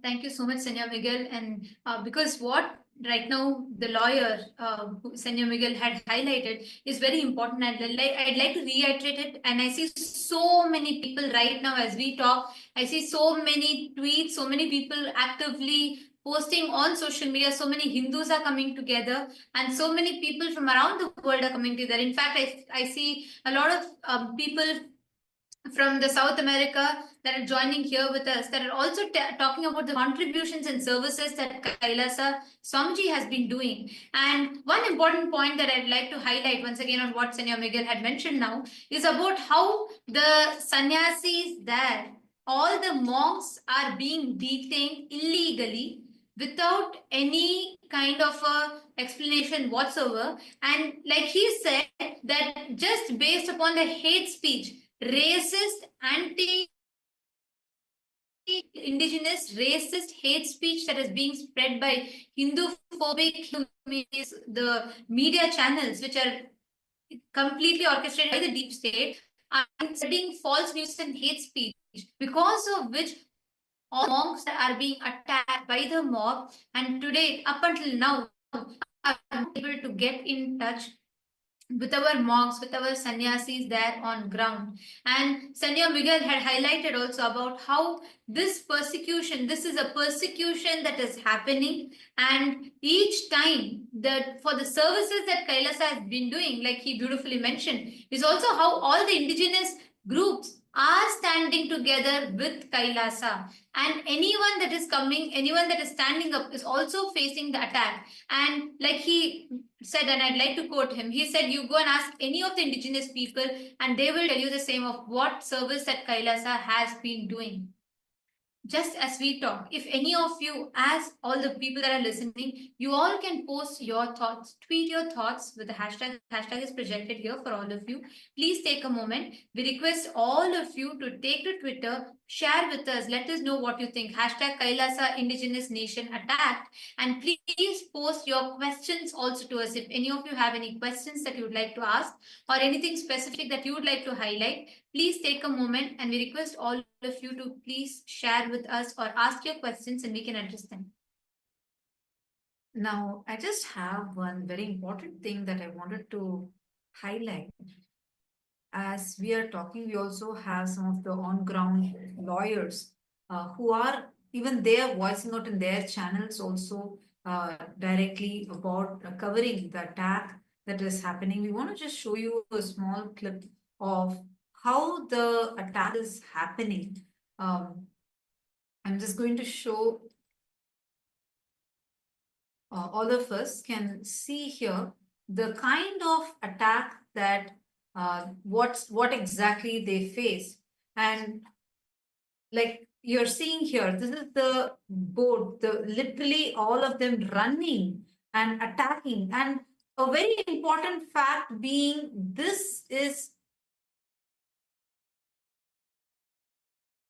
these are not the people who are actually running and attacking, are not the indigenous people. That's one very important point to note. These people that you're seeing there who are actually attacking are the people who are put there, who look like the local people.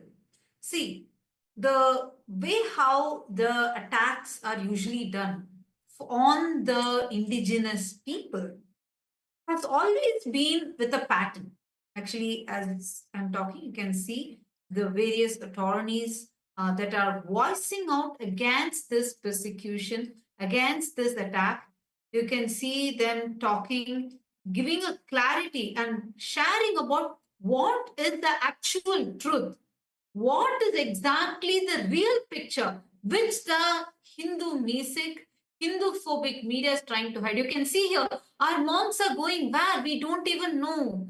Where are they being taken to? Who is, what's going on with them? Are they safe? We have no idea. And this you can see, they're trying to fight for justice. And you can see here the monk is pleading them. He's asking, he's requesting to be let alone. And he's pleading them there, and there is no one to stand up. There is no one protecting the monks.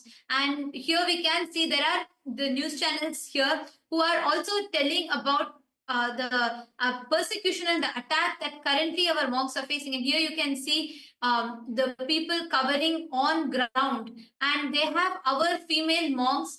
Their location, the monastery campus has been. Yeah, this exact clipping is right now. You can see it's night time. Monks are there alone. We are only seeing uniformed men, armed men that are there. We are not allowed inside. The lawyers are not being allowed inside. There are some press channels that are there. They are able to cover, but we are not allowed to even send. Our lawyers are not being allowed inside. What is going on? How is this right? You can see here, right here, you can see this is one of our female monks who is actually being forcefully taken, detained, illegally detained. How can they detain them? What is, there is no complaint, there is no kind of a court order, there is no arrest warrant. How can they detain them? We do not know. We are not able to ask. Even our lawyers, as he just came, as one of the attorneys just came and expressed here, even they are not able to do anything. They are trying their level best. They're trying to approach various courts, various things, trying to take legal actions, but we do not know. You can see here how the monks are being mobbed. We have no contact. We are not able to see where our monks are. We are not able to see, we are not able to know any detail about them. We do not know what is happening to our monks. We do not know what, if they are safe. We do not know any of this news and information. And here you all can see how our monks are being detained. They are being taken illegally. We do not know what is happening to them. They are being illegally detained and kidnapped. Like Sanya Miguel, a lawyer, just highlighted importantly, there is no kind of there's no ground for any kind of arrest or anything to happen to them, because they have been doing the service. They are volunteers, and all of them illegally have been kept detained, and completely the phobic Hinduism erroneous elements are attacking our monks. And you can see how they are mobbed by the media. And how can they be? You can hear literally the news fogging at them. And this is one clip we have. We are not able to access them. We have been trying constantly. We are trying to somehow get in touch with them. We do not know. And actually, as sannyasis, I want to highlight something here. We are pure vegetarians. We do not eat any other food, any other water. We don't drink any other water, because for us, the vows of brahmacharya are so important, the 5 vows that we take. And the aparigraha is very, very, very important. We do not eat without doing puja. We do not eat any random food. That is no. We have specific sattvic diet. We only follow that. If otherwise, they may just be hungry. So that is what is also one of the concerns we have, because we don't know where they have been taken to. Where are they? What food they have? They are not even given access to their own personal documents. They do not have their documents, their passports, their phones with them. So it's very seriously concerning. How can it happen right now? That is what is like the most serious part here, is where the you can see here you're seeing Mr. Javier, who is actually one of the attorneys who's on ground trying to fight for justice, trying to try all the legal ways to somehow fight for the justice for the people, the monks, and their lives, which are at stake right now. And you can see here, You can see our monks are being taken, and up until now, the lawyer, Senor Javier, is live on their national media requesting and asking, pleading that we be led to meet our sannyasis. We are not able to meet them. We do not know what is going on with them. You can see right now, I am showing you all the clips which we are only getting from media. We do not know what is happening to them. They are being taken to some place, and you can see the press, the media, they're mobbing them continuously. We are not knowing, we do not have access to our monks. We do not know where they're being taken. We do not know what is happening to them. These are just innocent monks that were there only serving the people, only doing good to humanity, and we have no idea of what is happening. And they are being attacked. Our lawyer, Senor Javier, is speaking on the live national international media channels, and he's also requesting, highlighting the persecution that we are being subject to. Absolutely. Actually, one more thing, if you notice here, you're very clearly seeing how the monks do not have a single bag on them.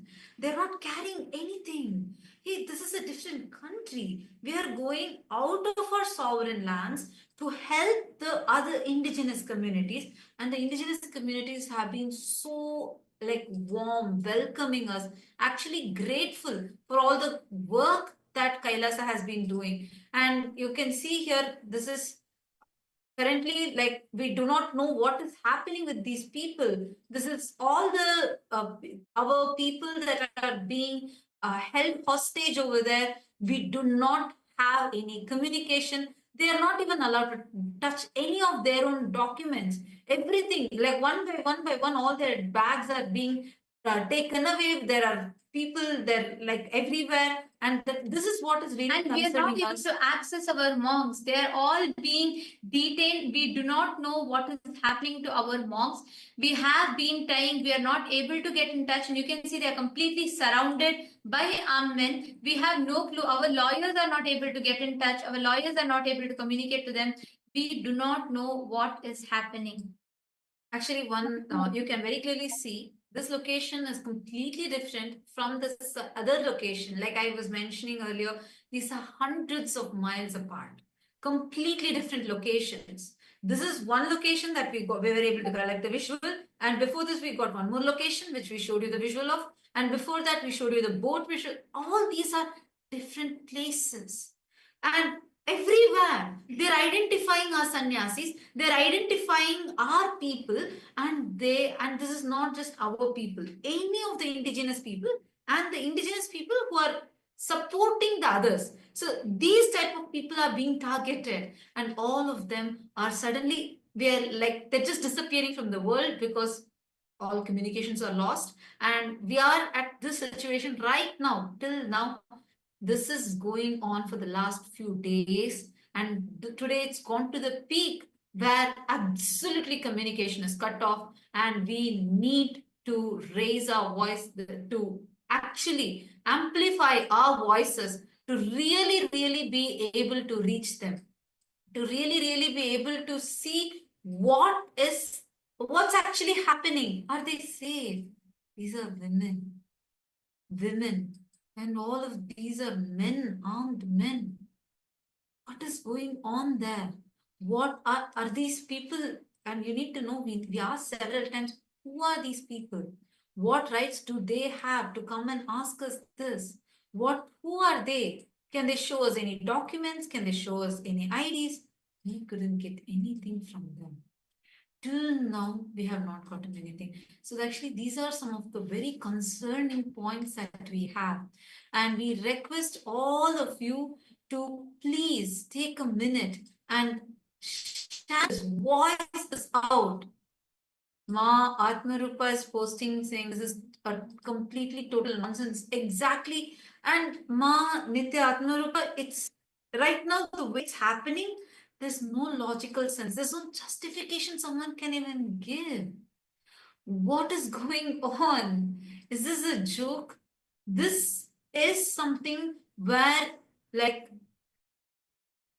oh my God, I'm seeing a lot more comments that are coming on in the YouTube. Many of you are posting attack on Kailasa sannyasis is a grave injustice rooted in deliberate suppression of the Hindu indigenous communities. These sannyasis are dedicated service of the divine and humanity. Absolutely, Matanya, that's true. And not just that, I want to also highlight, Ma, it's like how Dr. Miguel was also mentioning. It is not just Kailas. The attack is being done because we are indigenous. That's the most important thing. Like, just because we are supporting the indigenous communities and we are supporting, see, like I was mentioning, right, without right offerings, without offering Naivedyam, we don't eat food. So our sannyasis are now, all their puja kits have been taken away. All their personal belongings have been confiscated. All their, like, you will notice they're not even, like one of the sannyasis, when she was dragged the car, forced into another car, she didn't even have even a sling bag. Imagine, she no right for the phones. The fundamental rights are all taken away. It's so important that all of us come together, voice this out right now. This attack, this persecution has to stop. And we need our monks back. We need our sister sannyasis. We need to reach our brother monks. They were only merely serving there. We did not do anything else other than serving. And not just serving, continuously, like the way we are supporting the communities are so happy. From external, they are able to attack. We need to share this to all the international groups, all the international aware of this. We need to amplify our voices. It will not be enough, just even a small few hundred of us are speaking this. Please share now. We need to reach out to the mass. We need every one of your voices. We humbly request all of your support. We need to know what's happening right now with our sannyasis. It's been so many hours together. We don't even know if they have had a single drop of water. You all saw the visual. The sannyasi, the car, she didn't carry even a bottle. We don't eat anywhere else outside. We don't drink any other water. So what is happening? Just for serving humanity, is this the result that is being given back? This is getting very too dangerous. The environment is turning very hostile just because of a few anti-indigenous groups. That is what is the main thing. It is the anti-indigenous groups that are making this whole attack, forming this whole attack. That is what is happening. So we really request all of you to come together. We are seeing a lot more people who are joining us, and also we see a lot of people who are commenting and support. Like we have seen so people who are telling about how bad they feel for this persecution that is happening. But it is also important for us to remember, anytime anyone stands up for the rights of indigenous groups, when we stand up for the rights of Sanatana Hindu Dharma and to serve the humanity, this is what consistently is happening, is been happening. Anyone that stands up for the indigenous rights is being attacked. And it is important, it's even more important that we spread the right news. As much as we are telling about the attack that is happening, let us take that time to also spread the right information to people. Let us spread the right information so people understand, so people know the facts. Right now, our city's lives are in danger, they are at risk. We do not know what is happening with them. We have no idea of what is going on. And Mahavi, I just wanted to also ask you here of how you have seen this also, as multiple times. Whenever, in fact, Swamiji has taken been the single platform. He's created that one platform that unifies all the indigenous nations together, brings everyone together. And persistently in attacks, there has been the Hindu-phobic, Hindu-music elements are relentlessly attacking. Do you want to also share about the systematic persecution, that's very systemic persecution that is happening, the multi-pronged attack, just because of the service that Swamiji is doing? Yes, absolutely, ma'am. If we look at the 2010 persecution, this is exactly how it started. It all started with the Hindu music, Hindu-phobic media, racist media, who basically just spread disinformation, lies about Swamiji, about the work that he's doing, all kinds of lies, so basically inciting hate in the public. And this is exactly what is happening here.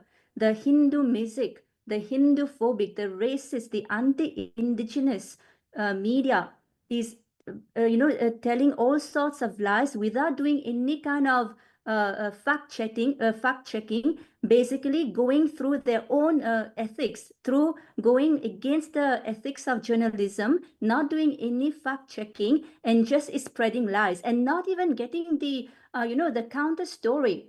Just trying to show one side of the story, and not interviewing, asking the people on ground, the indigenous people who have been benefiting from the services of KAILASA. So that is the strategy that these Hindu music, racist media elements are using, just without any without any fact checking, just spreading lies, telling whatever they want on media, just because they can, just because they have the platform. They just tell whatever they want to, and through that misinformation, disinformation, inciting hate, inciting hatred, and inciting violence from the mob, from the public, from the, and these are not, the people who are actually benefiting, from the services of KAILASA. So this is very well planned, and especially, as we've seen, multiple places where our nuns and monks are getting persecuted, are getting attacked at the same time. So they would have already planned for it, very systematically planned for it. And so, and one other thing that I wanted to add is that, if you look at the media, like the news report that one of our lawyers is doing, you will see that how, our sister nun, she is a female body, and she has taken the vows of sannyas, and she's being manhandled. She's being handled by men, which is completely against the sannyas vows. So none of her human rights or even religious rights are being honored here. They have zero concern that she's a woman, in saffron, who has taken the vows of sannyas, and who is there solely, to enrich the community there, to serve the community there. There's zero concern about that. And as you've mentioned, she's not having anything in her possession. She's not even having her belongings, not even having her devices, and not even having her passport. Can you imagine being in a country, in a totally foreign country, not having your passport, not having your devices, and being suddenly held hostage? And all of that, it's actually very important to understand that all of that is happening illegally. There's no arrest warrant. There's no court orders, nothing. They just suddenly, out of the blue, multiple men just barge into their private residence and take them hostage, just confiscate their devices, their belongings, and not having any contact with the outside world, and we are not able to get in touch with them. We don't even know how they are doing. And I'm very sure that because this is done illegally, I'm very sure that they are not even being given water and food. I mean, they don't. And we can't even eat the food outside, Mama. That's the thing. Like we can't even if outside anywhere other than what we offer puja for, we don't eat any of that food. That's the upbringing life. Exactly. And they are not able to do puja as well, because that is one thing that we have to do as part of our sannyas vows is daily. I mean, even as Hindus, right? Daily puja has to be offered to Paramashiva, to Guru, and they are not even allowed this. So yes, so it is very important that, you know, we go all out, we share constantly through the social media, because these Hindu music, these anti-indigenous media are not going to show the truth. This has been happening. We've been doing everything legally. As per the country laws, legally, we've been doing everything. And these anti-media, anti-Hindu, anti-indigenous media are spreading lies such as, you know, they've been there illegally, which is completely false. You know, everybody has the proper visa that they have to. They have everything that is required to be there. Everything is being done as per the country law. But these Hindu music anti-indigenous media is spreading lies and ultimately incite, because that is their purpose. You know, they want to incite hate, and they want to actually break the confidence that KAILASA is giving to these indigenous people. Because see, Exactly. these indigenous people have been empowered so much. You know, actually, if you see, when these indigenous people, they come to our ecosystem, they are so enriched, they are so left in awe, because, you know, they feel so much grateful actually to Swamiji, to KAILASA, to show them that, hey, you know, they can revive their culture, their tradition, just like how Swamiji has done for the Hindu indigenous people. And so they have gotten the confidence to do that for them as well. They have gotten the confidence to revive back their language, to fight for, for the environment. But the media is trying to break their confidence. And that is why the media is attacking KAILASA. Because they do Yes. not. Actually, hmm. Go ahead. One thing I just wanted to add, Ma, because you brought in a very important point initially where you mentioned about how, because we have especially taken the vow of brahmacharya, and men, we cannot touch the opposite gender. The opposite gender cannot touch us. They cannot manhandle us. It's like violating our fundamental rights, violating our religious sentiments, violating in every possible level. They're harassing our women. I am not able to come to terms with this at all. Like, I'm not able to cognize this, given that they are supposed to be, in the current modern world, that where we are seeing that there's a lot more communication, etc., etc. What's happening is so wrong. I feel so, I do not know how to articulate in the emotion that I'm feeling right now, but this is not okay. This is totally not okay. How can this happen? It's so unconstitutional, against violating all the international laws, and we have been persecuted. So openly, blatantly persecuted. And one more thing, Vijay, I just wanted to share.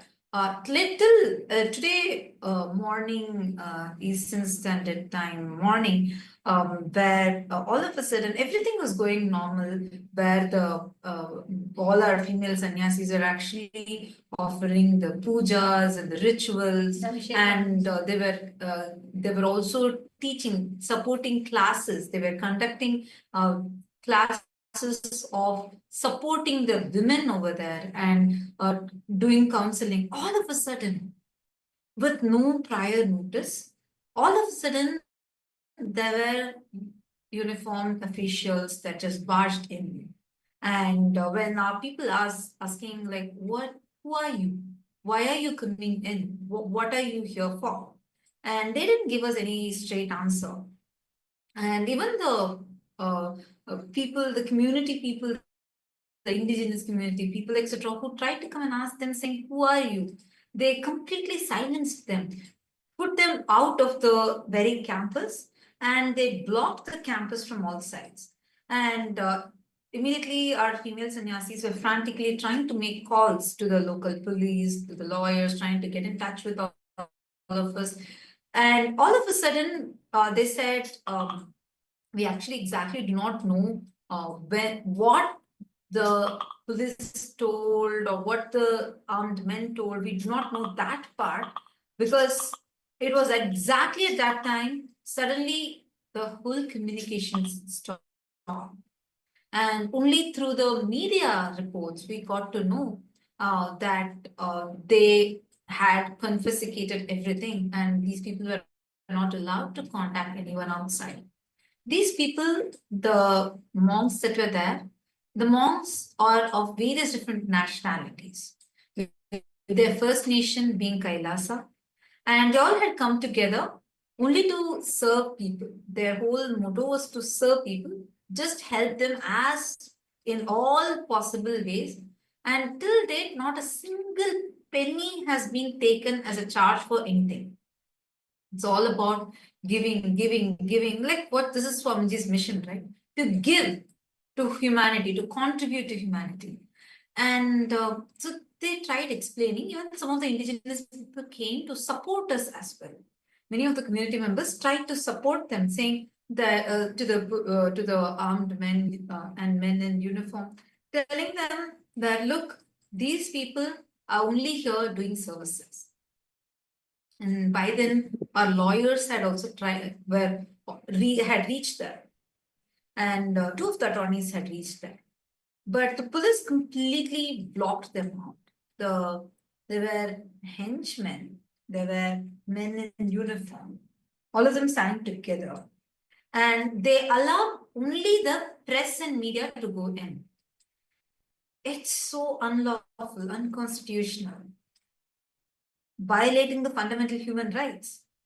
They did not allow our lawyers, we just met with one of the lawyers now in the live, we just heard from him. And we also saw one more lawyer's live stream video that he's doing.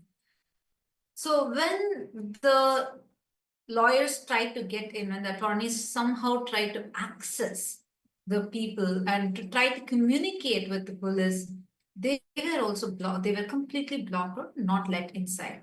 They even said how, even as per their own laws, even and also as per the international laws, it is a fundamental right for everyone to access, to have their access to their lawyers, to have access to the attorneys.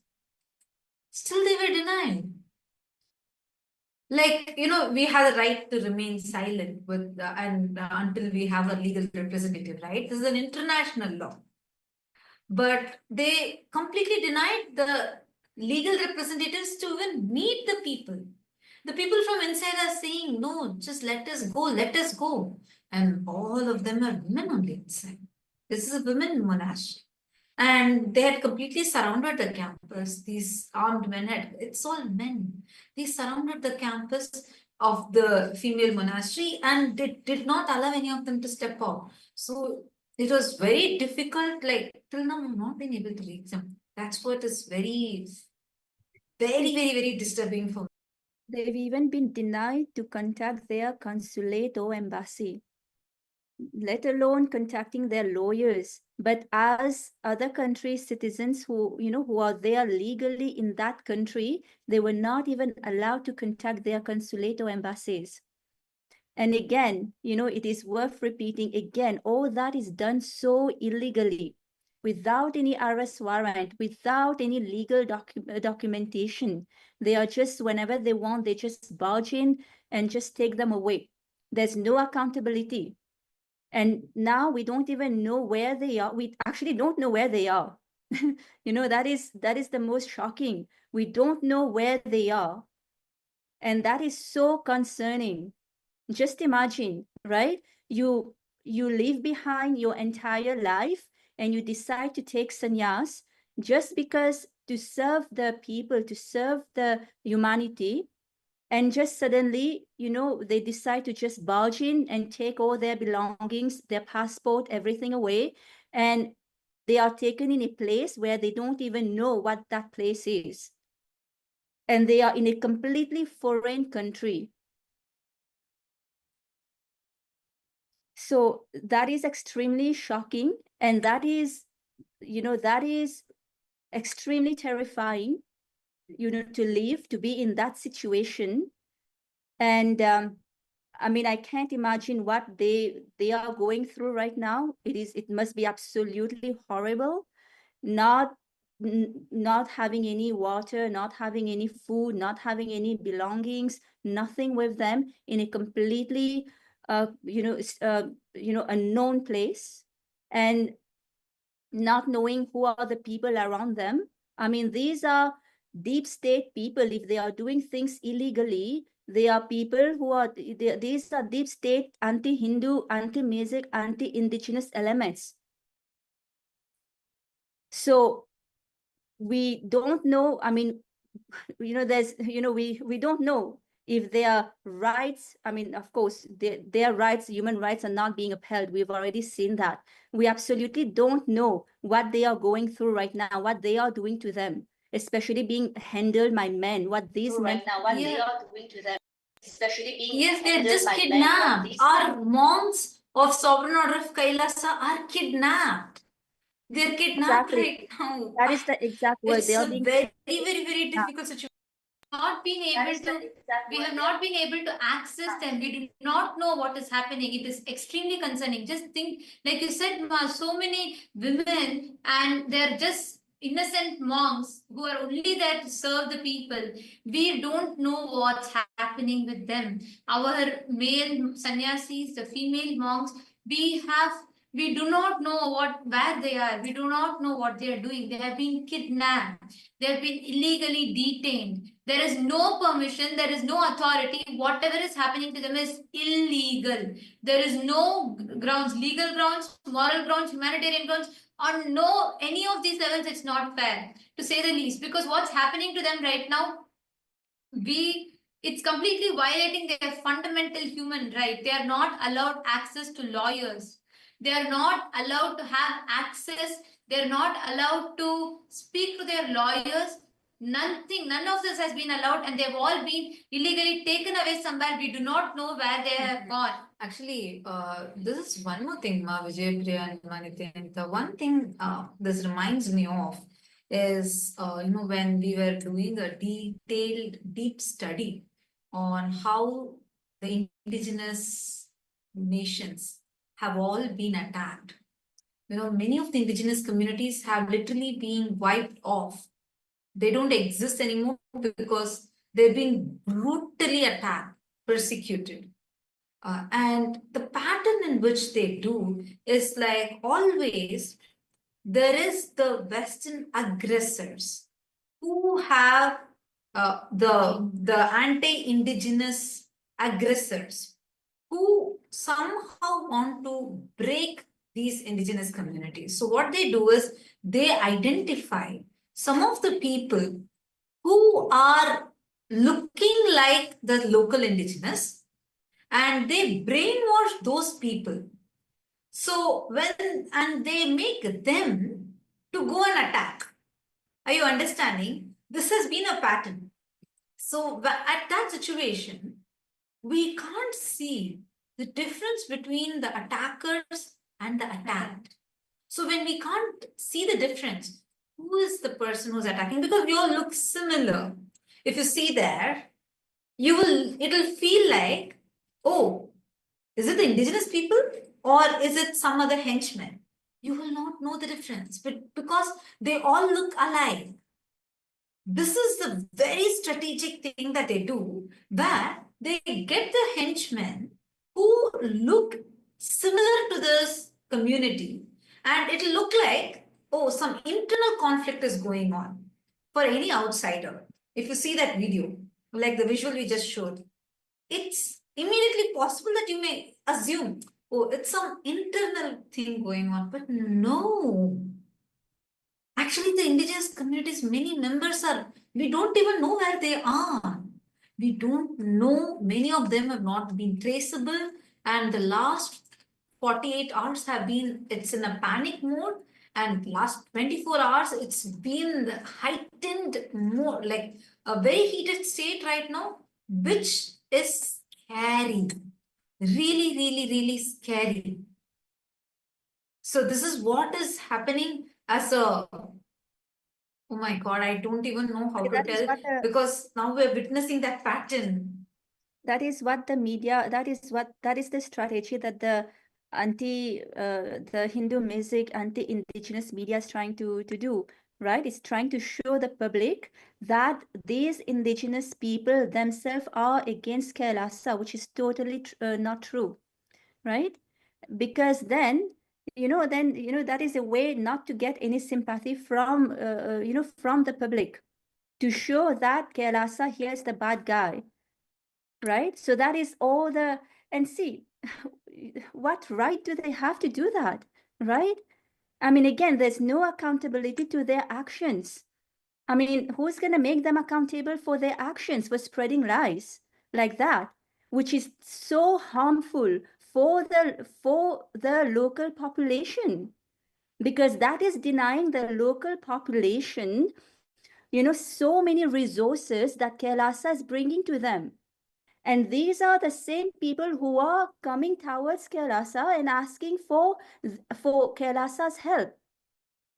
So these anti-indigenous media, they are not, it is not just harm done to Kailasa, but they are also doing harm to the local people, but showing that the local people are against Kailasa.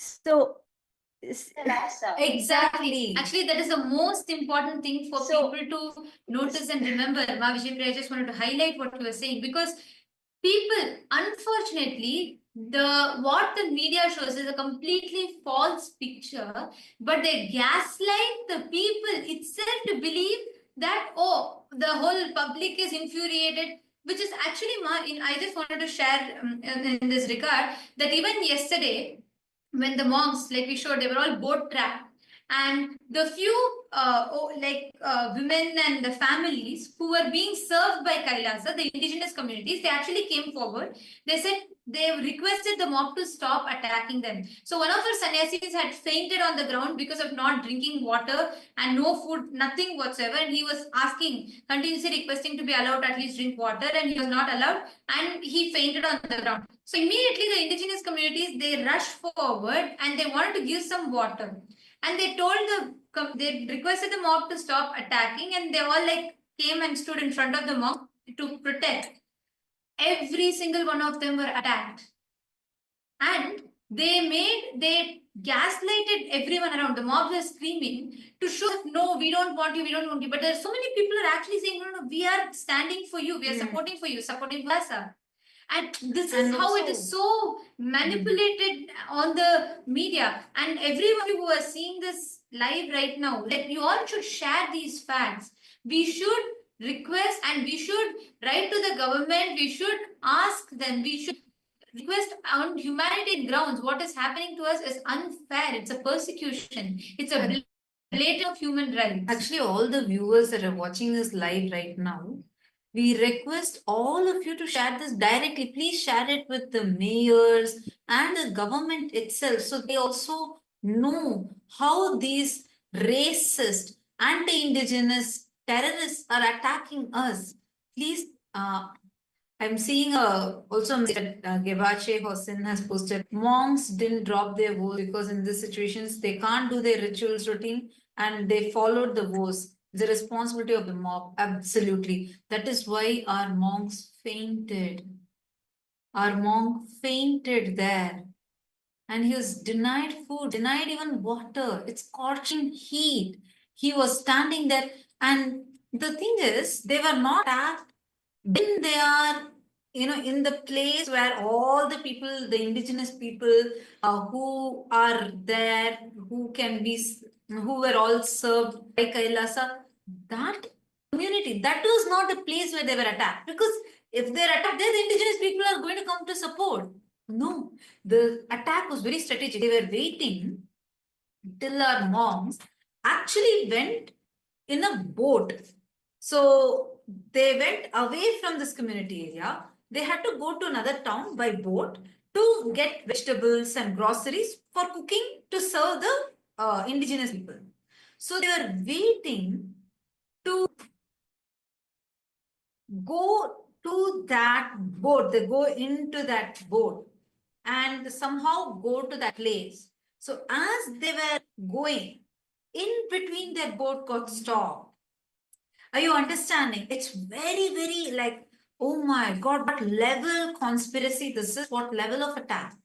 They were waiting for the boat to go and be away from the communities because they know if the mob, the henchmen, they come and attack, then at that time, if the people are coming and attacking the sannyasis, indigenous people can come and support them. That is why they waited for them to get separated and showed in media as if, oh look, there's a mob that's attacking. No.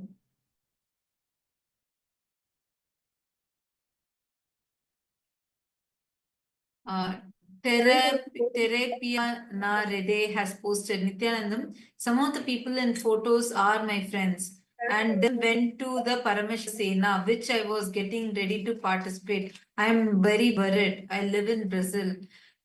We need, yes, you're right. And these are the people who have been supporting the people, trying to support everyone, every of the participants, even in the Paramashivoham, everything. So that is why we are saying its situation is getting really, really bad. Sorry, Mahavijayapriya, go ahead.